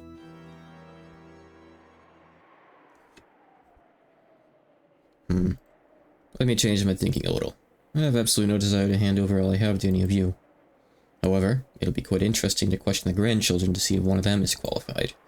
I've always thought of them as mere kids, but there's a chance I'll find a shining gem amongst them that'll catch me off guard. And testing them that would be... Yes, it would be a shame to abandon that final side trip in my remaining life. Well then, what shall I do? I can, with confidence, recommend George as someone fitting to follow after you. Ava claimed that right away. Nancy looked like she was about to fall on, but Krause gave her a look telling her to restrain herself, so she swallowed her words. Hehehe, how bold. Then let us do this. I will individually question the grandchildren to see if they're qualified to succeed the issue of a family, inheritance, and wealth. Father. However, that does not mean that one of you will indirectly receive the inheritance. I'm already disappointed in you all. There's no longer anything I have to give you. Not a thing. The ones I will question are my grandchildren. And the ones who might succeed me are my grandchildren. Make absolutely sure that you do not mistake this. Understood? I shall obey Father's decision. Same here. I'll go along with what he decides. What about you, Aniki? Of course. I believe Father will make a wise judgment. I will also obey Father's decision. I shall think of how to test my grandchildren, which means this is no longer any business of yours. After all, none of you are involved with this succession in any way now. So right now, perhaps we should discuss a different matter that does involve you. We're all going to play Mario Kart tonight. Who's going first? A different matter? Indeed. That is tonight's true purpose, and the true purpose for this final Ushina family conference as well. I have no desire to hear your thoughts and opinions. I demand only your assistance. Assistance in my ceremony. Your ceremony? Quiet. Father's talking now. Rudolph and the rest had automatically narrowed their brows at the occult-like word. Could he be planning to start some strange ceremony involving Beatrice's resurrection again? Again? And he wanted their assistance? What in the world was he planning to do? In the past, he had carried out many eccentricities that he called by the same name, such as starting to burn a strange incense and filling the whole mansion with a stench. To the siblings, a ceremony was nothing more than one of the aged Kinzo's obnoxious hobbies. Father, just what do you mean by that? If we can assist you, we'll do anything. Right, Rosa? Yes. But what in the world is it? A ceremony as inscribed in my epitaph. A ceremony to revive Beatrice and open the door to the Golden Land. That witch who escaped her cage of flesh and sneeringly slipped through my fingers, I shall now capture.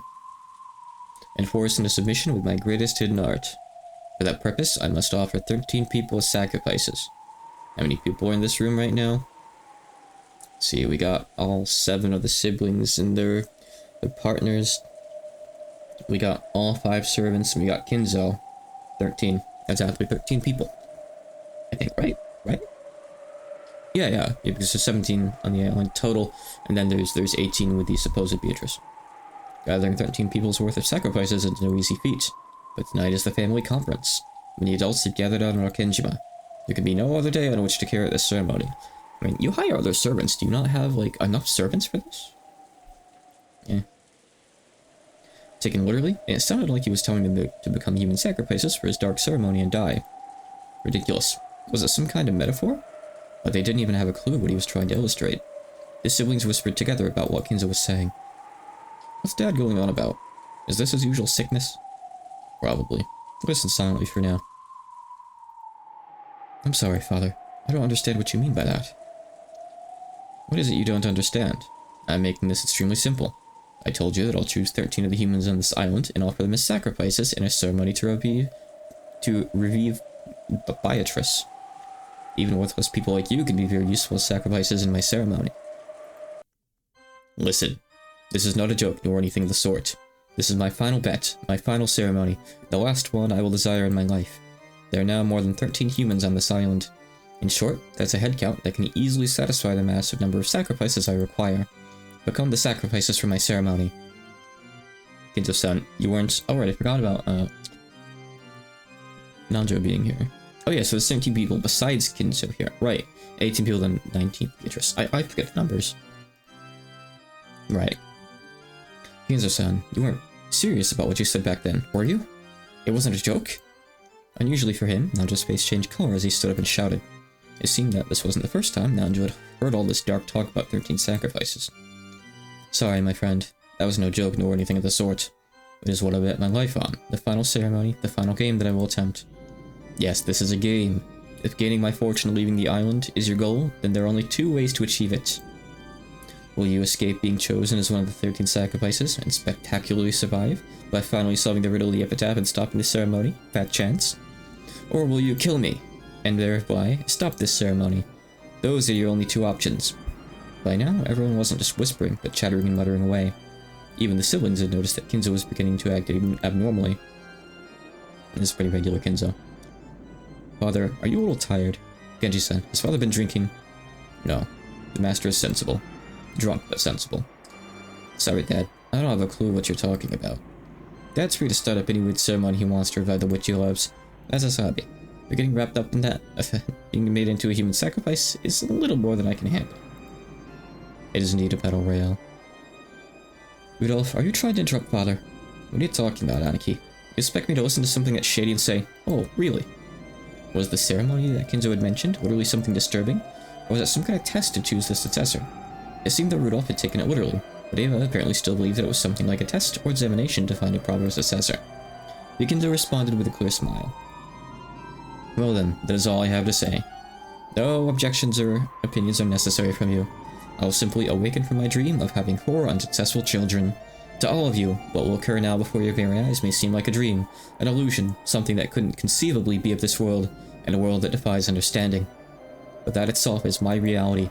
Now, I have finally awakened from the shadows, shallow, useless dream that all of you are. Come, the game has already begun, see? With as many of you here, I can delay lives starting with anyone.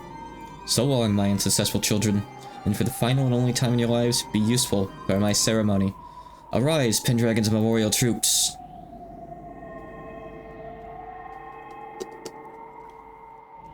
Any scene with Kinzo's peak Umineko. When Kinzo raised his arms high like an opera singer and yelled as though towards a packed audience. They are shattered like glass. The outlines of 3 people who supposedly hadn't been invited to this island appeared. Chester 45, right here. Chester 410, right here. Chester 00, right here, sir. 3 girls with strange forms suddenly appeared behind Kinzo. Where from? When? Who? Who were they? The humans were thrown off balance, and their minds went blank. Yes, we have a 3rd Chester sister in episode 4. Don't question it, or maybe you should. Maybe you should question it. Because they spent all that time thinking, they lost their last chance to survive. Because Summon was definitely inspired by Rayson. He is a Doll fan after all.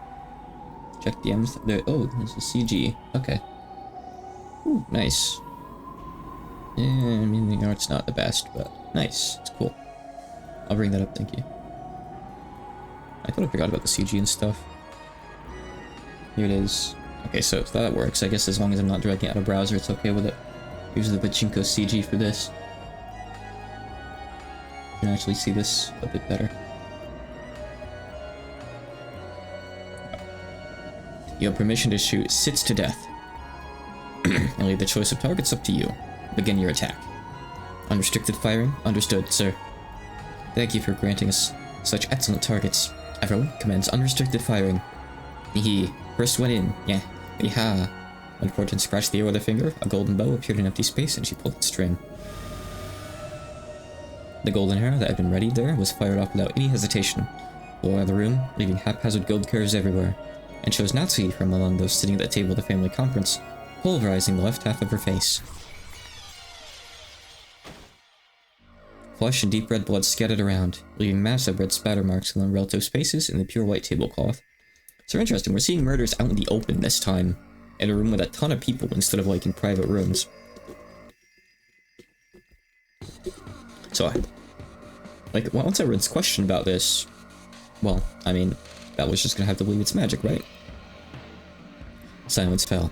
Despite the massive number of deep red spots left on the tablecloth, no one could understand why Natsu's head was half smashed, nor why she was hanging her head as though dozing while still sitting, and they watched on in silence. Those sitting on Natsu's right-hand side were silent for a relatively long time, but those sitting to her left were not, because the people sitting on that side had been shown how her head had been smashed open like a watermelon or pomegranate, and could even see inside her. Natsuhi. One down. Natsu, is it? A luckless woman to the end. Yeah, but see, they're going in blind. They didn't know it was a streamable pattern. For beginners. Next. 0-0, firing. After scratching the empty air in the same way and readying her bow, 0-0 fired as well. After it flew around and around at high speeds, leave the golden arrow 410 had released, drawing a convoluted curve in the same manner. It smashed half of Rudolph's head in the same way as he looked at Natsu in shock, killing him instantly. This time, everyone managed to avoid freezing up mentally. He realized that a fearsome murder had started playing out right in front of them, just as Kinzo had said. And they realized that Kinzo would probably kill even more. Wah, yeah. Shrill screams burst out. Even so, they didn't know what to do, so they could only keep screaming and flapping their wide open mouths like goldfish. But father, what do you think you're doing? You fool! Run now! Escape. Ava asked Kinzo that in total shock. Hideyoshi, who had come to his senses faster than anyone else, risen to his feet, pulled out her arm from behind. However, merciless fate's choice for the third sacrifice was Hideyoshi. Best uncle. Just like the two before him, half of Hideyoshi's head was nearly smashed, and the right side of his head, which had happened to be facing the direction at the time, had been blown away with its contents exposed like a watermelon or a pomegranate. Still, holding Ava, Hideyoshi slumped backwards and fell down. Still held by her beloved husband, Ava fell over backwards with him. Dear? Dear? Eek! Ava screamed. It was only natural. The face she'd been looking for had been half lost. And the crushed skull, the mashed brains, and the crushed jaw all lay bare. 45, impact. It's a hit. Spectacular. Fire again. 3 more remain. But father, what is this supposed to be? When Kraus stood up forcefully and was about to rush Kinzo, 0-0 blocked him. With her slender-looking body, she held back Kraus with just the palm of her right hand. He still tried to resist and attack Kinzo, so 0-0 lifted Kraus up at the nape of his neck and twisted into his Adam's apple with her thumb. It seemed to be very painful, and Kraus was overcome with agony. Ugh. Everyone, run! Get the police! An ambulance! Quickly! Everyone, let's escape! Escape! Nando's sharp words finally dissolved the spell that had been holding them down in their chairs. When Goda and Kumasawa each tried to escape from the dining hall first, before Ten moved in an instant, it appeared there, blocking the way. You sure are slow, yeah. Did you think I'd let you escape, yeah? Help me. Goda-san, duck. Even though Goda didn't understand, he crouched when he heard Kirie's sharp voice. Then, a burst of air rushed above his head. Kirie had taken a big swing with the chair to mow 410 down. But 410, still with a mocking expression, easily caught that widely swung chair with a single hand. Tch. What a scary woman, yeah. You really want to go the same way as your husband that much? From the cuff of her arm where she'd caught the chair, something like a shining golden snake appeared, wrapped itself around the chair, and burst open. It was a piercing power, like a vice. When Kirie realized that the being in front of her, which looked like a girl, was actually something that surpassed human knowledge, and that a human could not even begin to oppose, her head was filled with a fierce alarm bell that welled up from deep inside it. Genji, Shannon, and Cannon, all the servants permitted to wear the one-winged eagle, continued to stand calmly at attention by the wall, even with a scene like this before their eyes, making it look very bizarre and eerie. For an instant, Kiria thought that they managed to stay calm because they were with the enemy, and had been given a guarantee that they wouldn't be killed. But as soon as she thought that, the sight of Genji's face was blown away before her eyes. Genji-san. 45, impact. It's a hit. Oh ho, Genji. How unfortunate. Rest in peace, my friend. Your death will not be wasted. You'll become one of the 13 keys essential to the resurrection of my beloved witch. Wahahaha. The half of Genji's expression that remained was as indifferent as ever. He tilted, fell over, and sent a blood-red splatter out across the floor. Genji-sama. Nothing more than the witch's pieces. Nothing more. Nothing more. With the meek and frustrated, though resigned expressions on Shannon and Kinn's faces, one couldn't sense any naive hopes that they'd be rescued. That's right. Kinzo was, in the truest sense, carrying out these murders at random. In the truest sense, he was killing like it was a game to see who would be saved and who would be killed. Well then, who will we go for next, yeah? Hehehe. Fortin looked at Kiria for a second. In that second, Kiria was prepared for her own death. But when she readied her golden bow in midair, Fortin was looking at someone else over Kiria's shoulder. So, as imprudent as it was, Kiria felt as though she'd been saved. Again, an unbelievable exploding popping sound rang throughout the room. Who was it this time? When Kiria turned around to face the direction of the sound, she saw blood gushing like a fountain, and Ava lying on her husband's chest. Hey. Of course, her face had been half smashed, just like her husband's. Why are the bunnies British? I don't know. Good question. Fortin had mercilessly targeted Ava as she clung to her husband's corpse, sobbing. Let go of me, son. Let go of me, son. Just stop it, father. Just stop this brutality. Run away, Rosa. Yeah. Rosa's objection didn't reach Kinzo as he continued to laugh loudly in the blood-splattered dining hall. And she wasn't able to lessen Krause's pain at being lifted up of the neck by 0-0. So Rosa had no choice but to use force. She lifted up a chair beside her and gave a warning. Father, order her to let go of Nissan. To stop them from doing this. I cannot. If that is what you desire, then prevent it using your own power. Cut a path through to your own fate with your own hands. Gremlin.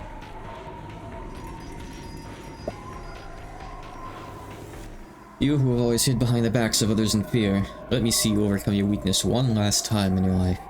Wahaha. But father. The chair that Rosa had lifted up swung down at the father who had reigned as a symbol of terror for her entire life. It was the greatest and final act of bravery and self-control in Rosa's life. What Kinzo had said might have been true. If she had grasped for that courage much sooner, her life might have become more free, unstrained by anyone else. Then there was a bursting sound. The sound of Rosa's chair fiercely hitting Kinzo. It could not have been this. With the chair still lifted up, she neatly lost half of her head and slumped over. Still holding Krause up with one hand, 0-0 had stuck her other hand out towards Rosa. The golden snake released from her arm had constricted Rosa in a helix and smashed into her head. Defensive firing. I apologize for the discourtesy of shooting so close to you, sir. I care not. So this makes 6 people. Yes, Lord Goldsmith.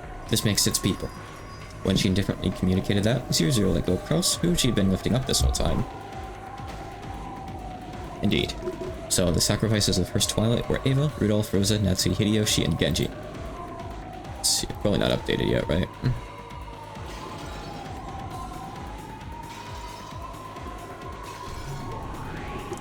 Oh, but at least it added a new Chester sister.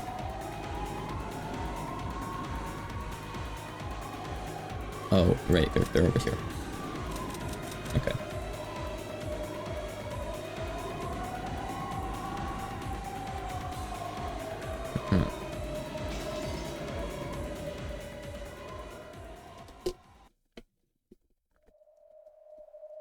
It was a massacre that happened in an instant.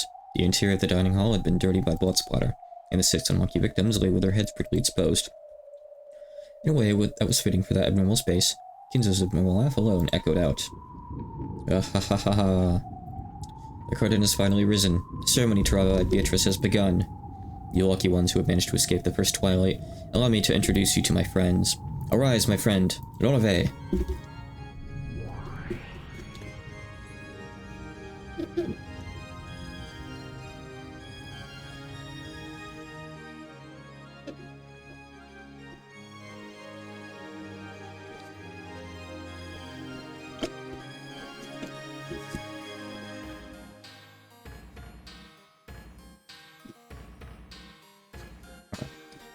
Coffee's done. Pleased to meet you, everyone. And good day to those of you I haven't seen for a long time. It seems this place is once again spectacularly untidy. Pay it no mind. It takes a stimulant of this level to wake me from my daydream-like days. Allow me to introduce my friend, a reliable butler and one of the 72 great demons, Renove.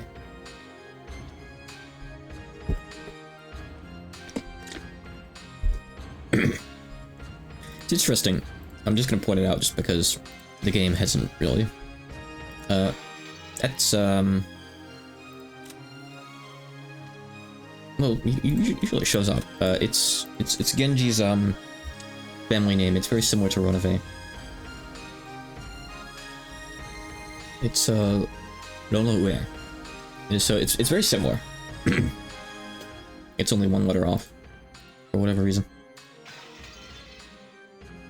I could give his last name in there. I guess not. That's weird.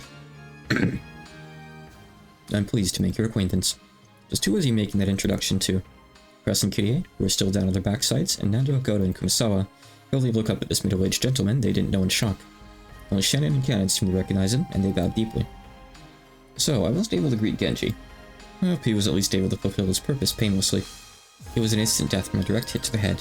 He didn't have time to feel the pain. Is that so? Very well. Let me to introduce another friend. Arise, my friend, Regalia. Once again, a silhouette of someone the relatives didn't know appeared from empty space. She appeared in a refined dress while making an elegant greeting. Thank you for summoning me, master. Although I would rather not have been summoned into a bloody place such as this. Allow me to introduce her to. This is both my friend and reliable counselor, Regalia. I desire to borrow your great power as the Witch of the Finite. Lend it to me. Even if I tried to refuse such a thing wouldn't be permitted for one subordinated by the power of your summonings. As you wish, master. Still, what a fearsome fellow. To think he summoned 3 of the Chiestra sisters' corpse, then me and even Regalia. No, lap time, honey. Not now. You're too present when you're on my lap. Frightening. Oh, kawaii. I can't help but shudder at the Yoshimida blood. In order to carry out Beatrice's resurrection ceremony, I shall give my all as a summoner. This still isn't enough. In order to perfectly succeed in the ceremony this time, I shall summon more. We always get new characters every episode. You thought we were just gonna get a Chiestra sister, you're wrong. The Pendragon Memorial Troops, and Renove, and Regalia. I can still call more. With my magical power, I can still call many more. Answer to my summons, one of the 72 demons, Gap! Gap? You can even materialize her? It probably means that the corrosion has advanced even more on this island. It already proceeded far enough to materialize us. By now, we shouldn't be surprised no matter how great a demon he summons. He's summoning a phantasm boss. Has Rokenjima already been completely sucked into a parallel world then? It's been isekai. I hope he does not surrender. You learned a lot last time, correct? After all this time, he won't surrender over this much. Probably, I should say. Pukaku. Well then, shall we enjoy the stage we now stand upon? It seems the main character is the master this time. Let us suspect the script of a different flavor than my lady's. Or indeed so many Yukari. When Kinzo strongly concentrated his magical power, a pale light gathered in the empty air. It twisted, and a magic circle was drawn there with a deep red glow. And with a sound like glass breaking, a new demon could be seen there. You did well to answer to my call. Gap, one of the 72 great demons. Good stuff along. Hey. Leave things alone. This is one hell of a place you summoned me to. Did you call me to clean up with this blood-stained room, Goldsmith? The literally devilish woman, wrapped in a gaudy, ominous costume, looked at the scene which should have made her cover her eyes, and twisted her mouth in a grin. To summon you for such a reason would be like using a cashmere muffler to mop the floor. A clown? She's not a clown. She does look a bit like, she'd be in like a circus troupe, but not as a clown. It's reminding me, I think, of like an Ace Attorney character a little bit, maybe? Oh, not sure. It's been a long time, Gap. To think that a great demon such as yourself has finally appeared on this island. Is she poor? Look at this terrible player almost getting hit by almost all of these enemies. Nearly falls into the pit. Absolute garbage. Perhaps this island is finally submerging completely into fantasy. This all-star cast is even more surprising than the gruesome state of the room. A full 3 Chester sisters, the great demon Runaway, the great witch Virgilia, and even me. Yeah, I like this song a lot. It does have a vocal version. Yep, I recognized it. I know this one. Happy Mario. Bop, bop, bop, bop, bop. What's going on? Is this pandemonium? Are you trying to start a concert from hell or something? I see. As a conductor for that, I couldn't think of anyone better than you, Goldsmith. I will have your assistance as facilitator in the completion of my ceremony to reserve Beatrice. You have no objections to my summoning contract, correct? Of course not. There's no way I could resist the subordinating power of the legendary Great Summoner, Lord Goldsmith, who forced the famous Great Witch Beatrice to do his bidding. I'll assist you, although I will of course ask a fitting price. Oh yeah, I can always show off the new images and stuff too. I forget to do that sometimes. There you go. You can see her outfit in more detail. So, what's my first job? Capture the cowards who made it through the first twilight. Fortunately, there are still 7 here, aren't there? Najo, Shannon, Cannon, Goda, Kumasawa, Kirie, and Kraus. Oh, let's see what that looks like too. There you go. Here's what his crazy face looks like. More.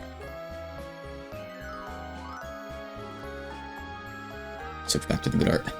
Oh, if these 7 are all offered as sacrifices, that's exactly 13 people. Until it's time for the second and later twilights to be carried out, throw them into the cage of sacrifices. A cashmere mop, huh? Understood. As Gab shrugged her shoulders, she looked at Kraus, who was still down on his butt. She glared.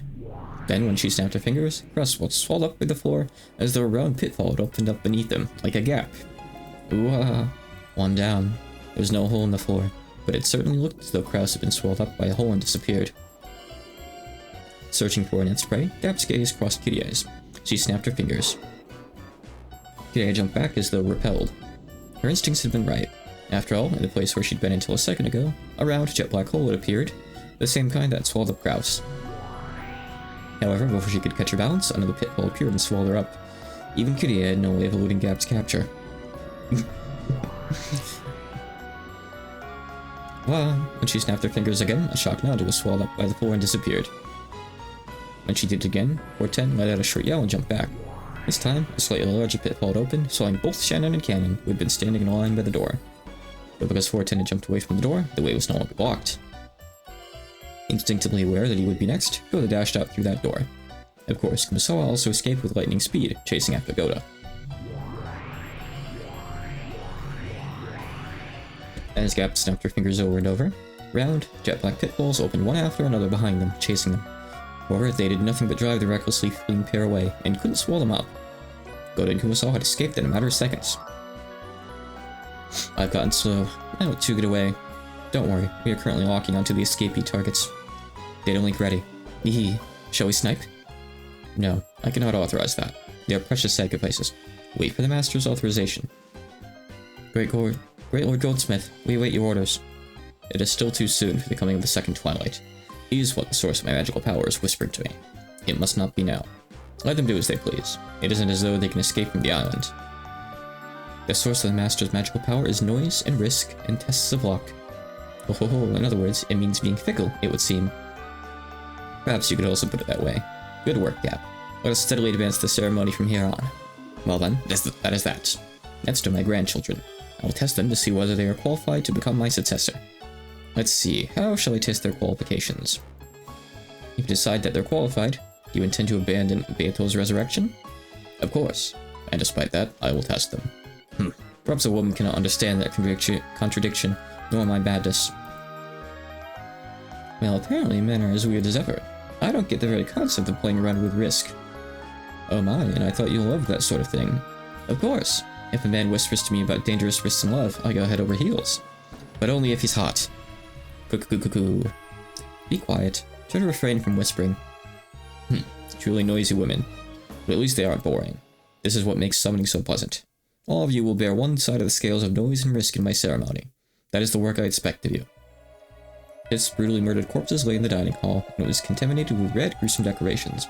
It was now unimaginable that, until just a second ago, 13 humans had been arranged here in a well-organized manner. Kinzo lined up the famous demons and their subordinates, utterly declared the beginning of a night of overwhelming mass murders, and swore to himself that he would certainly revive Beatrice and open the door to the Golden Land. Sorry to keep you waiting. Now the curtain finally rises in the first twilight. That Kinzo, I see he loves being flashy as usual. So even that man, who can be more persistent than anything when he follows you around, can shine so when on the stage. Damn, always killing in a grotesque way as usual. Smashing half their heads? The bad taste you witches and demons have always pisses me off. Smashing half their heads, I see. So she's realized that, in the games up until now, that's been the most ideal method of killing. Ideal? That was such a grotesque way of killing a deal. Isn't it though? Try to remember the very first game. You. So you're that new demon or whatever that just appeared. Damn, so does this mean that the witch's corrosion continued, and there are now even more creeps wandering around? Sure does. The more the witch's corrosion advances. It's a really weird set. Was that the music? Oh, my cat's doing something. Okay. Anyway. The more the witch's corrosion advances, the more Kenjiba tilts toward the spirit world. That's why strange, insane people keep appearing one by one. This island has been closed off by the typhoon, so no human can leave it, much less appear as a new character to increase their numbers. But the more the corrosion advances, the more witches and demons can appear, without limit, increasing one by one. By now, there might be more demons than humans among the characters appearing in this insane tale. Yeah, we're kinda getting up there. Like, Umineko started with, like, just all the family and the servants and stuff, and each novel has been giving us more and more other characters. Like, we got all 7 sisters, we got Beatrice, we got Virgilia, then we have 2 Chester sisters, 3 Chester sisters, Ronabe, and now Gam. There's a lot to keep track of in Umineko. That's why I love it, really. Yeah, I'm sure that's true, and the corrosion hasn't just affected the number of people, but apparently the fashion sense as well. If the corrosion advances any further and even more weird people appear, just what in the world would they be wearing? It's so scary, I can't imagine. Seriously, give me a break. Don't make these weird guys increase in number anymore. I can't do that, they'll keep increasing more and more. I'll defile the foolish closed circle rule humans speak of over and over again. Welcome to my elegant game, Gap. It's been a long time, Ayiche. Have you been well? Why do I ask? You look great. Have you gotten younger? You look 200 or 300 years younger than when I last saw you. Ah, I see.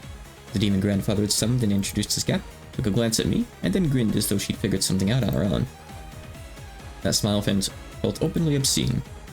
I guess she's Beato's friend, which means she's gotta be a creep among creeps. By the way, they were saying something about a closed circle or whatever, but what does that mean? Serial murder mystery novels that occur in places isolated from the outside world, like Rakenjima is now, are sometimes called closed circles. Since such a place is isolated from the outside, it's like a circle that's closed. Therefore, in general, the characters and suspects are limited in number. Having new suspect candidates added on, one after another from outside the circle, goes against the etiquette of mystery novels. In other words, the witch is probably trying to desecrate humans in the mystery genre itself. Yurgbetel. I see, you look like a wise kid. Yeah, I feel like her portrait's actually like pretty detailed and well done. Probably because you can't see the hands. I love kids like you. He did put a lot of detail into the hair. I don't know how he did it. It's impressive. You taste so sweet and tantalizing. Gross. Keep the jokes to your clothing. It's Devilish Pretty's newest Jack the Ripper Christmas bread. Sorry for having a style that a country bumpkin from the human world couldn't understand, okay? At least we know it's well ventilated. Why don't you add a gap to the head part as well? Let a little air into your brain. Gap is always sensitive to the fashions of the spirit world. But this year's fad truly is bold. I think I'll order one sometime. For you, Nietzsche? I'd recommend Ellie Gray, Alice in the Graveyard. Let's go to 666 sometime soon to look at the clothes. You really should drop by the spirit world every now and again. When this game is over, I'll be sure to do that. Still, your opponents. Your 2 opponents are pretty cute, Nietzsche. It looks like this kid has figured out the meaning of the corpses where their heads have smashed. Know what it is, girl? Just now, she told me to remember the first game. What did that mean? Just what it sounds like. Remember the first twilight of the very first game, when the adults' corpses were found in the gardening shed with a magic circle drawn on it. Remember?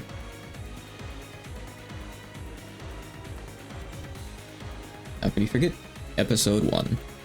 The First Twilight. Kraus, Rudolph, Kirie, Rosa, Shannon, and Goda. All 6 of them had their heads pulverized and died. At that time, there were 2 types of corpses. Some had their faces pulverized, and some had half of their faces pulverized. That's right.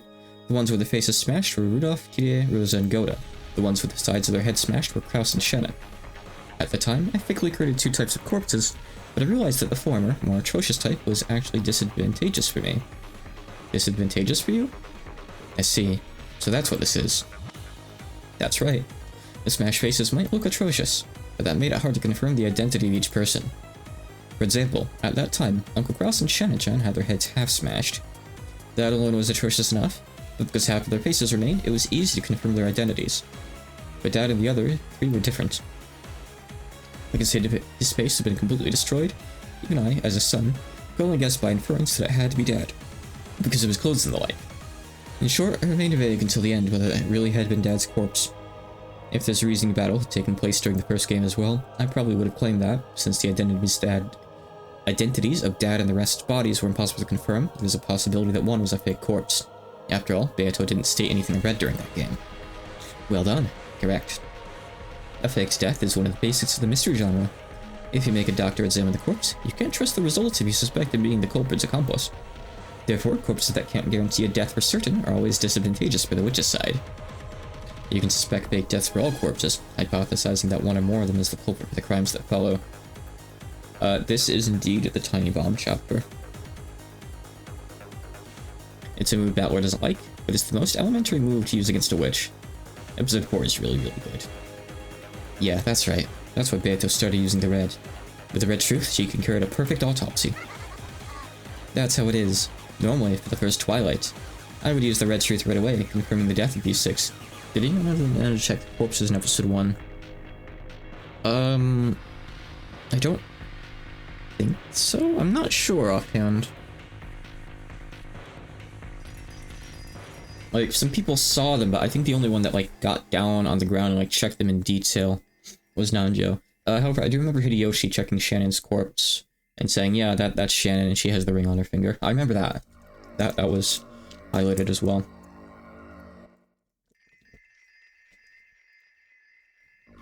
However, as you know, my battle strategy this time is the complete opposite of previous games, and I'll now use Red Truth starvation tactics. Since you use it as a grounding from which to counterattack, I will not use the red easily. I'll make you come apart at the seams by using red in just a single place as rarely as possible. In the end, it means I will permit all rants regarding your guesswork for all the closed rooms, and I'll have to smash one of those once with the red truth. Ehehe, even though you've always teased me, once I start counterattacking, you now hole up back inside your shell. Quit kidding around. At any rate, I do not want to use the red. I want to be stingy. I want to bully Battler. But how could I guarantee a death for certain without using red? I worried and worried over it. Then, Gap gave me an idea. It truly is a simple method. I just pointed out something obvious, and you hit upon the idea, Nietzsche. I simply said that you only had to create corpses whose identity could be distinguished, and whose complete death would be understood. Gee, in short, I put those 2 things together. The face, which is necessary to distinguish their identity, and the pulverization of the head, the vessel for the soul, which is the perfect symbol of death. When I put those 2 parts neatly together, subarashi, I came up with a perfect answer of corpses with their heads half smashed. I'll bet you love 2-colored bread and 2-colored ice cream. Just like a greedy kid. At any rate, even if half of their heads are smashed, we shouldn't assume that they're dead at this point in time. I get it. Since Beato's trying to act tough and is refusing to say anything in red, you've got to suspect everything. Of course, I'm definitely not going to swallow the theory of magical mass murder by the Chester-ass Nate-chans. You sure have gotten prudent. If this were the first game, you would have swallowed everything. I wouldn't have anything less from a rival. Since there is fortunately no red now, he can imagine whatever he wants and reason over and over again as he likes. At the very end, at the very sweetest spot, I'll put him down at once with the red truth.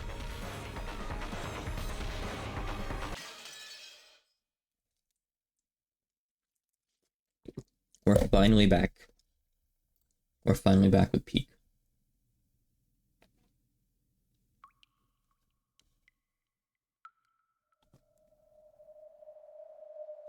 Yeah, it's a big thing, real, what you said in DMs, but it's not like the biggest thing in realizing how easy the first 4 games are to understand.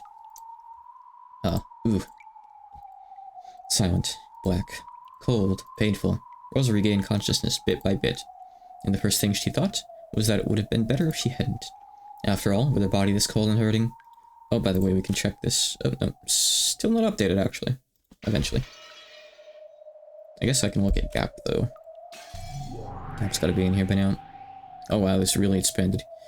Gap, one of 72 demons, also Beatrice's friend. When a magician demands it, she grants the ability of instantaneous movement. She uses this extraordinary power for playing pranks, mostly. Her specialty is hiding keys in bags during busy mornings. However, in the context of closed room mysteries, this power becomes an ultimate weapon that can easily strike a finishing blow. Her queen bee strikes are likely to pierce any and all detectives, forcing them to surrender. And we've already seen these guys, so we can skip over them. We got that furniture, we got this furniture, we got the goats, all of the goats. I just love how we get like multiple of these screens. Then we have the Angie timeline as well. Okay. It felt like she'd been sleeping on ice-cold marble in the darkness, lying face down for a long time. This is why I always tell myself, even if it's just for a nap, I've got to at least grab a sofa. I know that if I naively try to close my eyes for just a second, and end up sleeping on the floor in the study chair, it'll hurt my body later and make things difficult. Since I slept on such a cold and hard floor, even my bones are ice cold. Since I slept on such a hard and cold floor, the half of my face pressed in against it hurts a lot. If I were to look in a mirror right now, I'm sure I'd see an embarrassing mark. I didn't think that just rubbing it would make that mark disappear, but I stroked the hardening side of my face anyway, trying to smooth it over.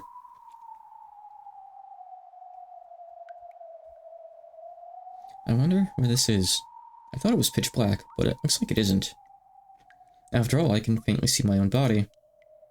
Without a doubt, there was some source of light. She's got like her clothes like glued to herself or something. But even if I looked at the ceiling, or else the sky, there was only an expanse of blackness and I couldn't see a proper light. My body alone was slightly lit, whereas everything else was sunk in darkness. That's what this world was like. It was almost as though it was a loon had been abandoned in a forgotten world. As her mind grew clearer, she started getting nervous about why she was all alone in a lonely place like this. Oh, okay, I think I know what this is. When she was about to call out, asking if anyone was there, she heard the patter-patter of footsteps coming towards her. They were light footsteps, so she thought it was probably a kid. She didn't sense anything disturbing, so she wasn't too afraid. But they also weren't Maria's footsteps. So, wondering who in the world would be in a darkness like this, she stared in the direction the footsteps were coming from. As she did, a faint, approaching silhouette came into view. It looked like a child much younger than Maria. Who is it? I don't know this kid, but the expression on his face was like a lost child separated from his parents. As a parent with a daughter herself, Rosa felt as though her chest had been torn apart. Who do you... Ah. The instant the kid muttered that infantile word, she felt pain in the half of her face that started hurting from the cold floor, as though it had been pierced by long, thin, hard needles. Without thinking, she pressed her hand against that side of her face. Are you alright? Does it still hurt? Thanks. I'm fine, little guy. Where are we? It's really cold. Come this way. You mustn't stay here. That child took my other hand and pulled with a grim expression on his face. Rosa didn't have a clue what was going on. However, a single honest expression on a child can often tell the truth better than 100 words from an adult. She didn't know the situation, but even so, she dashed along with him, still being pulled. But this was a world where nothing could be seen in the darkness except for their own forms. It didn't even really feel like she was moving forwards. Even though she was running, she couldn't even feel any wind. It was as though she was still inside a nightmare, that kind of unreal sensation. So even though I ran, I couldn't maintain my sense of balance, and my legs got tangled and I fell. Even in a world that didn't feel real, the pain of smashing my face against the cold, hard floor was reality itself. Are you okay? I'm sorry, my head hurts. When the kid said that infantile word, Uryu, pain like being struck with needles ran through my head again. Even though it had only happened twice, I was somehow able to understand that the child's word was the cause of my pain. So I said so frankly, I'm sorry, could you stop saying Uryu? Uryu. Wait a second, didn't I tell you to stop? Sorry. I had the feeling that this child's apology caused a sharp pain in my forehead this time. What is this child? I know there's no malice in him, but when I'm around this child, my head hurts. Are you okay? Let's go, quickly. You mustn't stay here. Why shouldn't I be here? Wait, where is this? Who are you? Where is your mama? The one who made me is you, Mama. Huh? That child stared at me with round eyes. This kid's mama is me? Who? Who is this kid? I don't remember at all. Did you forget about me? You made me, right? Wait a second. Stop kidding around. Maria is my only child. That's right. Where's Maria? Where is she? Maria? I suddenly grew nervous about Maria not being there. Why am I all alone in a place like this? Where's Maria? I'm only able to be me because Maria's there for me. Maria is here, but she's not Maria now. It's better if you don't meet with her now. That's better for your sake, and Maria's as well. For Maria's sake as well. Escape. Huh? What are you saying? Where's Maria? Maria? Answer me. Maria's gonna find you. Come this way, quickly, Mama. That child pulled in my hand again. He was probably pulling me in the opposite direction from Maria, so I stopped walking. Let go. Just who are you? What gives you the right to call me Mama? Mama is the one who made me. Did you forget? For Maria's birthday present. You made me with your own hands. Did you forget? You couldn't be. Maria's Sakutaro? Yes. The lion stuffed animal Mama made. Yeah. A fierce sharp pain struck me. It came from the palm he had grasped with his hand. When I knocked his hand away without thinking and looked at my palm, a hole the size of a thumb had opened there, and deep red blood gushed out. It was a hole so big that I could see through to the other side. Who do you... Are you okay? Are you okay? What's wrong? Sakutaro noticed my wound and panicked. As far as I could tell by looking at him, he couldn't understand why my hand had sustained a serious injury. But in my eyes, it felt like I'd been injured because he'd grabbed my hand. Regardless of whether there was malice in him, I understood that this child was something that would do harm to me, and he instantly seemed eerie. Go away. You have nothing to do with me. Sakutaro was just a disgusting, crappy stuffed animal, right? I don't know you. I'm not your mama. Go away. Disappear. You... Watch your words. Slowly, the base of Sakutaro's neck was sliced in a horizontal line. It gaped open, and pitch black insides peeked out. No blood poured from it. Only an empty blackness peeked out. Rare transition. Then, from the insides of the gash, cotton snow poured out, and as bits of cotton scattered, he slumped over. Then, all that remained was a crumpled yellow cloth, and bits of cotton that looked like sticky, crushed cotton candy. A lion stuffed animal, without a doubt. These were the remains of the Sakutaro stuffed animal I tore apart on that day, well overcome by my emotions. The instant I realized that, a long, sharp shriek that could rupture an eardrum tore the world apart.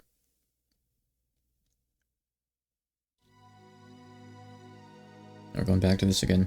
Wow, Sakutaro, Sakutaro. Like a flood from a broken dam, or like a broken TV, Moria cried out in a high-pitched voice. A voice which made the ears throb, brought up two emotions in me. One was regret. Yeah, I was overcome by emotions and went a little overboard. It was a mother's desire to kneel down right away, hold Maria's head, cry with her and apologize. In actual fact, I did that right away. I held Maria's head and apologized, crying. But Maria didn't stop crying. On the contrary, she rejected me, the one who had torn our closest friend apart, and pushed me away forcefully with both hands. I had been on my knees in an unnatural position, so I fell backwards easily. Maria scraped together the yellow scraps of cloth and cotton bits, threw her face in, and cried even more. Reminder that, like, the social worker is still there watching all this too. Watching that, another emotion welled up. It welled up rapidly, and then it burst. After all, she refused to make up with me, even though I'd apologized and there was nothing else I could do now anyway, and it was all Maria's fault in the first place. Since she's too busy playing with stuffed animals all the time like this, she can't make any friends, and that's why people treat her like a freak. This is a perfect opportunity to give her some instructive guidance. After all, it's not like I was pampered all the time. Everything eventually breaks, is stolen, is destroyed by someone. Even I had lots of toys and treasures stolen, broken, mocked, and thrown away by my brothers and sister and father and mother. But when I cried about that, while I might have shed a few tears, not once did I sob like this and trouble my parents, throw a tantrum, get mad, hit the floor and kick and make a racket. Even though I always wanted to be, I thought I'd get in more trouble if I did, so I always held it back. It's because I held it back that I was able to become the wonderful adult I am now. The most delusional character in all of Umineko. Clearly Rosa. At the moment, I felt something strange. The same feeling as when you use a tool recklessly and it finally breaks so that only the base is left. But I wasn't using a tool. I'd just been repeatedly hitting Maria's head with both hands. So, I looked at my hands. From my wrist onwards, my hands had broken off, splintered, and disappeared, as though only that part of my arms had become ceramic. No, as though all of me from the wrist onward had suddenly become ceramic, and had broken and fallen. They must have gotten filled with cracks because I hit Mario too much before falling off. After all, look, aren't both my wrists lying smashed by my feet? Eek! There was no pain, but the shocking sight of my hands breaking off from the wrists onwards made me scream. What is this? What is this? My hands, my hands, my hands! This way, you won't be able to hit me anymore. Ignoring my confusion, Maria spoke with an icy voice, slowly moving her hands away from her head, where they had been defending against my barrage. What's happening? My hands, my hands! What did you do, Maria? What is this? What on earth is this? Behind Maria's back, a black silhouette had appeared. It was the silhouette of an adult. Who? Yada yada daze. If she'd used those hands for patting her daughter's head, flipping through picture books, or making warm meals, it may have been worth leaving them on. Mama hit my head more than she patted it. She never opens picture books. She doesn't even make me food. I go to buy it myself. But I mustn't go to the same store more than once. Mustn't have my face remembered. Mustn't talk to the policeman. Why? Why is that? Is it my fault? Am I not allowed to have Mama pet my head? Have picture books read to me? Or eat dinner with Mama? Why not? Why not? I didn't do anything wrong. It isn't my fault. It's Mama's. Mama's fault. She's speaking facts here. Mama wouldn't play with me, but Sakutaro did. He even read books, watched TV, and ate meals with me. He was a much, much better friend than Mama was. I'm not proud of it. But what am I supposed to do? I'm busy with work. Work, I tell you. You know that, right? It was unavoidable. There's nothing I can do. True enough. It was unavoidable. Unavoidable that you'd injure your daughter, tearing her heart apart and making her tears run with blood. In that case, there's no avoiding the same thing happening again, right here, right now. Come, Maria. Enough of the excuses from a woman who calls herself a mother. Can you forgive her, or not? Is she innocent, or guilty? I won't forgive her. Mama's guilty. I'll make Mama meet the same fate she gave to Sakutaro. Take Mama from the seam of the neck, and tear her apart so we can see the cotton inside her. Maria's eyes ominously flashed blue. At that instant, an invisible, massive arm stuck their fingernails out and tightly grasped Rose's entire body. As the bones all over her body made it sound like twigs being stepped on, they cracked readily and broke apart. I'd say it's a bit more like Danganronpa with what we're about to see. Rosa had understood vaguely. The massive arms were probably her own arms from the time she torn Sakutaro apart. From a stuffed animal's perspective, her arms certainly would have been this massive. So she could imagine what would happen next.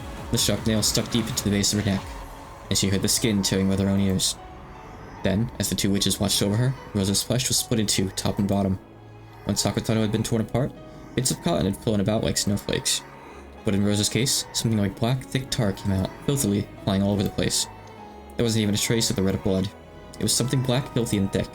It was probably what a bloodless, tearless human kept inside the body. The Grinch. This is incredible, hideous, but filthy insides. Splendidly done, Maria. Well then, is this enough for your revenge? Can you forgive your mother, or not? Innocent, or guilty? I can't forgive her. Still can't forgive her. She's guilty. When Beatrice brandished her pipe cane, gold butterflies seeped up and restored Rosa's broken flesh in an instant.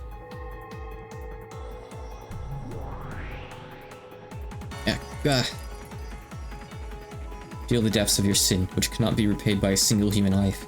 And remember your own great sin. Come, try and remember. Remember the scale of your sin. Hello. Is it Mama? When will you get home? I'm sorry. I'm busy with work today, so I'm staying over. Staying over for work again? Looks like work is tough for you again today, Ma. Yeah, sorry. I really am busy. I'll be holed up in the company the whole time. I can't even get a breath of outside air. Mama just can't finish her job quickly this time. Unless I give them a better design, I won't be given another job. That's how tough this work is. So, it'll just have to take some time. Yeah, I understand. I'll be a good girl and watch over the house, so do your best at work, finish it quickly, and come back, okay? Thank you for understanding about Mama's work. I promise I'll buy a delicious cake tomorrow and take it home. I don't need a cake. Instead of taking time to go to the cake store, I'd be happy if you came home that much sooner. Don't worry, I'll come back quickly, I promise. So let's have some delicious cake together. Dear Mario. Let's drink delicious tea together. Let's read a new picture book together. Let's play with that wolves and sheep puzzle I bought the other day. Both of us together. I promise. Yeah, Promise. I'll be waiting. Do your best at work, Mama. Oh, it's a lonely story, but isn't this mother-daughter love wonderful with both looking out for the other? Do you see any problem with it, Mario? Rosa? I kept that promise, didn't I? The next evening, didn't I do as I promised, buying a cake and returning earlier than usual? That's not it. I knew. That evening, a pan delivery package came for Mama, but there wasn't enough money in the wallet, so I called Mama's company to ask what to do. I was told only to call at special times, but I thought it'd be bad if the package was something important for Mama's work, so I called. Then, I was told that Mama had the day off. I was told that it had been decided long ago that Mama would have that day off, and that she'd gone far away to play. I knew. The whole time, I knew Mama was lying. But you know what? Sakataro scolded me, saying that it wasn't true. Every day, Mama was very busy with work. There's no way she'd abandon Mario and play. He said that the person who told us Mama had the day off must have made some kind of mistake. That's what Sakataro said, so I believed it. I believed it. I love Mama. Love her. Of course, Mama says that she loves me. Loves me. Yes, me too. I love you, Mario. Rosa let out a deep sigh. Maybe she felt the weight of her words. Then she set the receiver on the bedside phone down. The dark room made the starry sky and the ground below the window stand out even more beautifully. On the table in front of the terrace was a very cold wine cooler, and the one she shared a glass with was gazing at the scene below. You didn't tell your daughter you were on vacation? I told her once, but she was so noisy that I decided not to tell her anymore. It does work that way. If you're worried about your daughter, you don't have to force yourself to put this in your schedule, right? That way we'd never get our schedules to match. Didn't I say not to worry about that? The slender, middle-aged man clad in a white robe gave a small sigh. Rosa reacted instantly to that slight action. Come on, let's not talk about my daughter. It'd be a waste of this precious wine. I find you fascinating as both a woman and a human being. But for that very reason, I feel bad about taking so much of your time that it strains your relationship with your daughter. Don't I always tell you not to worry about my relationship with my daughter? I try not to talk about her when I'm alone with you, okay? I wouldn't even have phoned from here if it weren't for the noisy drunk laughing stupidly in the lobby downstairs. Rosa-san, can you reconsider taking sudden vacations like this in the future for your daughter's sake? Isn't it enough if we only meet when our schedules match? Our schedules will never match up in that way, right? And I always want to be with you. That's a child's way of loving. Loving between adults should be a little more stoic. Not being able to be with you for long periods of time makes me lonely too. However, I think we can enjoy more than enough adult loving during that limited time. So you're telling me to be with my daughter more. Be a mother, not a woman? That's what you want too, right? You must also want to spend lots of time with your daughter. I won't run away. I'm trying to say that I think it's sad for you to sacrifice your daughter so you can prioritize your time with me. Yeah, like even this rando that we don't even get a portrait for is like more reasonable than Rosa. Did you get back on good terms with your wife? Looks like you've had about enough of being separated from her. I don't want to talk about my wife, just like you don't want to talk about your daughter. I'm sure you think single women with children are a pain. I've never said anything of the sort before. Whenever someone finds out I have a child, they desert me. Even if I tell them not to worry about paying that child's living expenses, they all desert me. I thought you understood about my daughter, but I guess you don't like single women with children after all. That's not what I'm saying. I haven't started to dislike you, Rosa-san. Just try to tell you to take better care of our daughter, something I know you wish for yourself. And I don't want you to hurt yourself by lying to her. That's all I'm saying. Liar. I've just become a burden for you, right? That's not what I'm saying. No, I know. I understand. After being abandoned so many times because of that child, I know. I can tell by your mood. Yes, you already like those other men. You don't want a woman with a child. You don't want a divorcee because that's a pain. You don't want to become the parent of a child made with another man, right? Yes, that's right. I totally get it. I once went out with a man with children, so I really get how you feel. That's why I believed I'd be able to get together with you, a person who understood about my daughter. Ah. That's right. You were always in the way. If only you didn't exist, I would have been able to grasp my happiness as a woman long ago. Because you exist, you were always in the way of my happiness. No. Even I didn't want you to be born. No, that's not it. I thought I might be able to build a happy family together with you. That man disappeared right before your birth. He said he'd build a warm family with me, tricked me, and disappeared from my sight for all eternity. Only you were left. No love or memories or anything remained. Where did that man go? He probably just turned my days with him into a warm memory and met with a new love. And this time, he might have been able to create a happy family. And as for me, I have you. I can't even look for a new love. Men can go between women as they like and brag about it. But for a woman, for me, I have you. I had you as a stone weight, and because of you, I can't search for romance, I can't find love, and I can only live alone. No, I wasn't even allowed that. I wasn't even allowed a night to drink myself drunk all alone. Who are you? Who? You wasted my life, and won't even let me have a new life. Just who are you to my life? Die, disappear. I've hated you since the time you were born. I've hated you since the time you were in my womb. I've been doing my best to act like a good mother so that I'll be accepted by the outside world. Yes, I've done my best. As I watched other women of my generation praise being single, sometimes playing with passion, or even being joined with someone in love, I was stuck being both a mother and a woman. Whoever showed appreciation for my efforts. No one admired me. No one praised me. I got what I deserved. Second-hand goods. The horsey should die. You don't want anyone who's not a virgin. I'm the one who doesn't want anything to do with you, you damn inexperienced virgin brats. I was so desperate, I probably looked like an easy woman to you. Yes, I was desperate. You probably couldn't imagine how desperate a woman like me, and still at the age where she wants to know love, was. When I realized that my time was being filled with work and caring for my child, so that I'd probably grow old and end my life still like this. Of course I hate your real father too, but we both share the blame for bringing about that catastrophe. I myself might have been persistent enough to make him run away, but the catastrophe is, after all that, were all your fault. When did I ever scold you for that? Never, right? The day after one man left me, when I wanted to drink myself dead drunk, was Parents' Day at your school. When I tried to hide my tear-stained eyes with heavy makeup, the way I felt when you said something off the mark and the whole class laughed at you, is something that not only you, but probably everyone in the world can understand. I hate you, loathe you, and until now, I've never really loved you even once. Scream.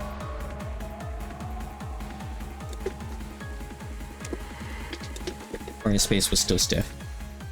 If the words really had been blades, Maria's whole body would probably be stained red with flesh blood by now.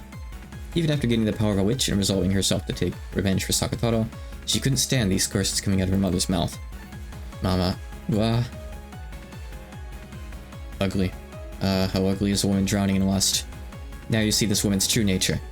Even I, as a witch who has explored the depths of evil, find this most difficult to watch. Maria, now is the time to part from her. Smash the ugly lump of meat that calls herself your mother. It would be pointless for your pure soul to be bound by the chains between mother and daughter any longer. With your own hand, release your own soul now.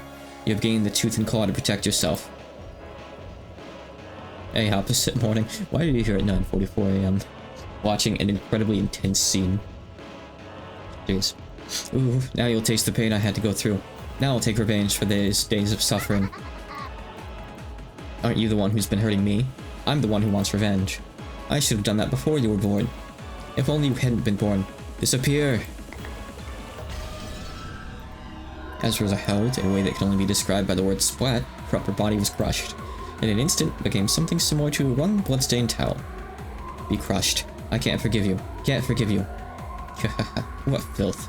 That form suits you. Even though Rosa's waist and below was standing normally, just the upper half of her body had been pinched, and that extreme contrast was bizarre. Then she fell over, but the instant she fell, her body was restored.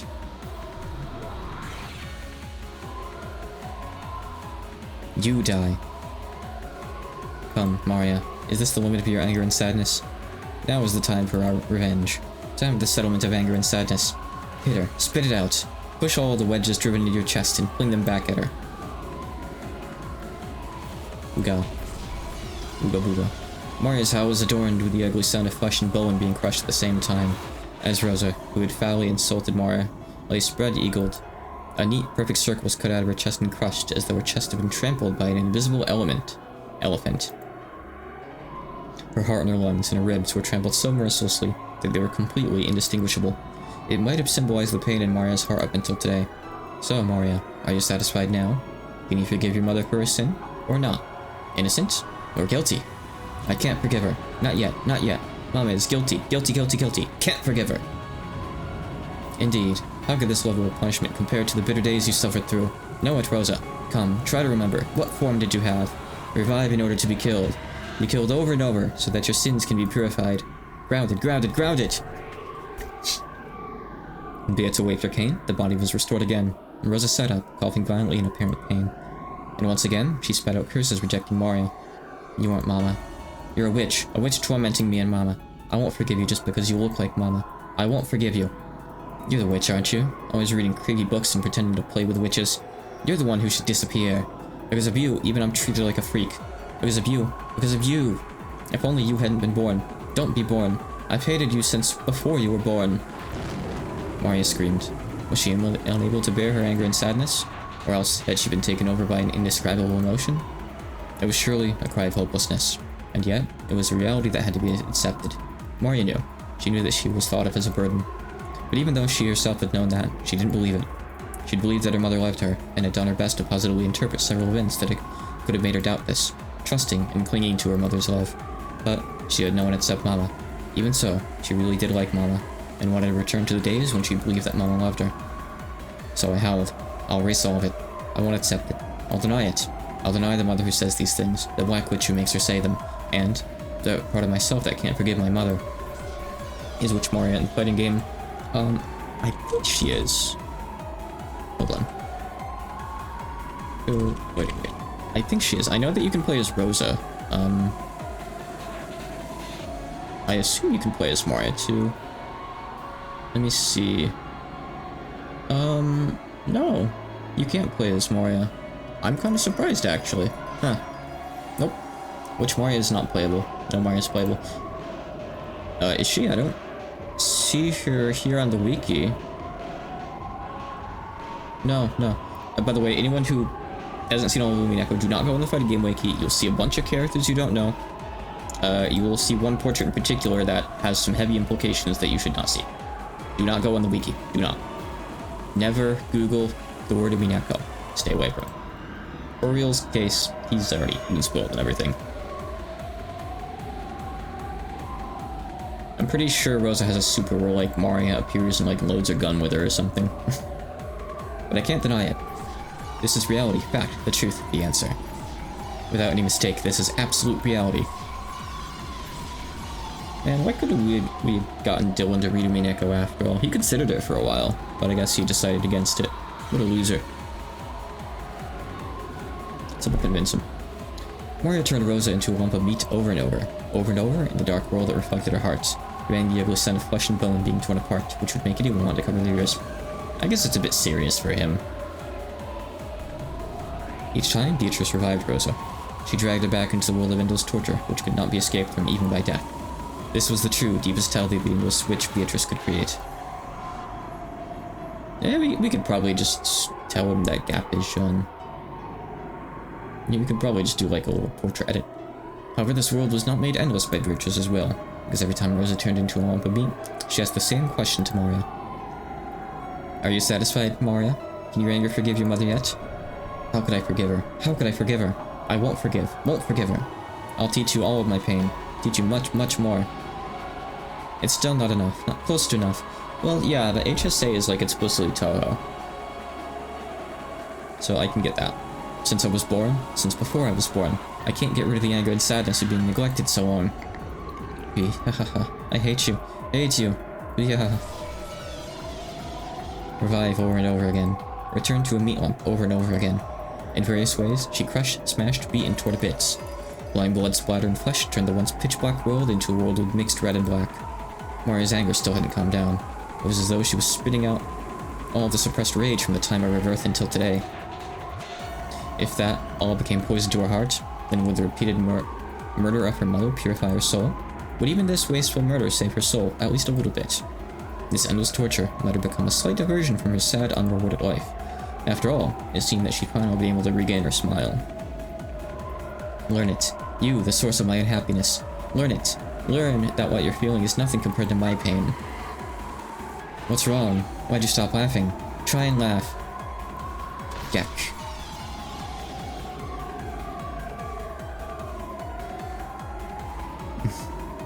MatPat is disturbed. Half of her skull collapsed. Eyeballs flew out and black cranial fluid gushed. Fragments of teeth scattered. Come on, revive. Try and laugh. Come on, come on. Next episode, we're going to touch on the Rosa torture scene. And see if we can garner any clues from it. Her whole chest along with her ribs turned inside out, exposing her filthy innards. All of them writhed like some kind of impure creature. Come on, come on, come on, revive. I mean, you could relatively easily do that with like all the deity portraits that exist. You could totally make like an Umineko edit for that. They have like different expressions and stuff too. The scenes in the anime, yeah, yep, of course it is, yep. Yeah, you can see this in the anime. almost all the scenes are in the anime. There's one in 4 that is markedly not in it, but that's later on, and it's not left out due to like content. It's just oh my god, oh, that's scary. I don't want to show that real. I don't even want to show that. It's not like a gory Rosavad or anything like that. It's just a very disturbing blood-covered Maria face. I don't even like looking at that myself. Appreciate it though, thank you. But I'm not putting that on stream. Can you still laugh? Hee hee hee hee hee. Rosa couldn't laugh anymore, but her face was laughing. It was filled with a twisted laugh and covered with a mouse that rejected her unwanted daughter. If you want real, you can link them in chat for people who want to see them. I want to give people that choice because that's essentially like a jump scare face right there, and I'm not gonna put that on the screen. I erased that laughing voice. Next, I'll erase that laughing face. I'll erase it. I'll crush it. I'll tear it to bits. Laugh. Try to lift, Mama. Mama. What's wrong, Mama? Let's wake up, read a picture book, and go take a walk. Let's say we love each other. Make a promise for next Sunday. Let's go shopping. Let's go to the movies. No, real. Link the images. Since you put them in Discord, you can just get the URLs from Discord and link them in chat. They already have URLs. Just use those. They'll link the wiki. Isn't it fun, Mama? Isn't it fun, Mama? I'm playing with Mama right now, right? Yeah. That's right. You are now playing with your mother, having fun with her. Tell me how you feel right now. I don't believe it's anger, sadness, or pain. Yeah, that's right. I get it, Beatrice. I'm having a lot of fun now. I'm playing with Mama, so it's tons of fun. And even though I'm killing Mama over and over again, she can be revived with just a single bit of magic. I took care of my toys because I couldn't fix them if they broke. But if the toy can be fixed, I'd want to break it over and over again. Yeah, any kid would, I suppose. But Sakataro won't be fixed. It can't be fixed. It was Mama who made him, Mama who gave birth to him, and won't acknowledge him. I wasn't acknowledged by Mama either, was I? So the broken Mario won't be fixed either. Oh, music suddenly turned up. It's fun, Mama. Since it's gotten so fun, it's somehow starting to feel that I could forgive you. Hey, Beato, this is a very strange feeling. Why? Why am I starting to feel like I can forgive Mama? That enlightened state is only reached by witches who have gained the power to control life and death at will. You can kill her at any time. You can revive her if needed. If that's a pain, then it's alright to kill her again. Once you've learned that you can do this at any time by simply snapping your fingers, all nonsense spoken of the world of humans becomes a chirping of insects that isn't worth listening to. You didn't begin to think about forgiving your mother because your eyes were open to your mother's love. It was because now, you stand at the entrance to the world of true witches. Welcome, Maria, to the profound and sweet world of witches. I've done it. Maria is no longer Maria. I may still be an apprentice, but I've surpassed the human world. I am now the apprentice witch of origins, Maria. There's nothing to frustrate me, nothing to make me sad. Mama, I'll forgive you. I'm sure I can forgive you. I think I'll be able to forgive you after doing just a bit more. After all, I'm a witch. Hee hee hee hee.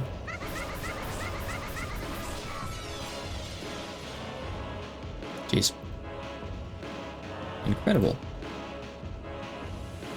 We're going to do something to totally ruin the mood.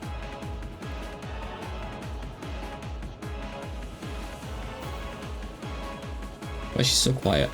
Or I guess really, why is Umineko so loud? I'll have to turn that stuff up sometime. Oh. Bori would probably forgive her mother eventually, after brutally murdering her countless times. Graciously. I think that's the end of the scene.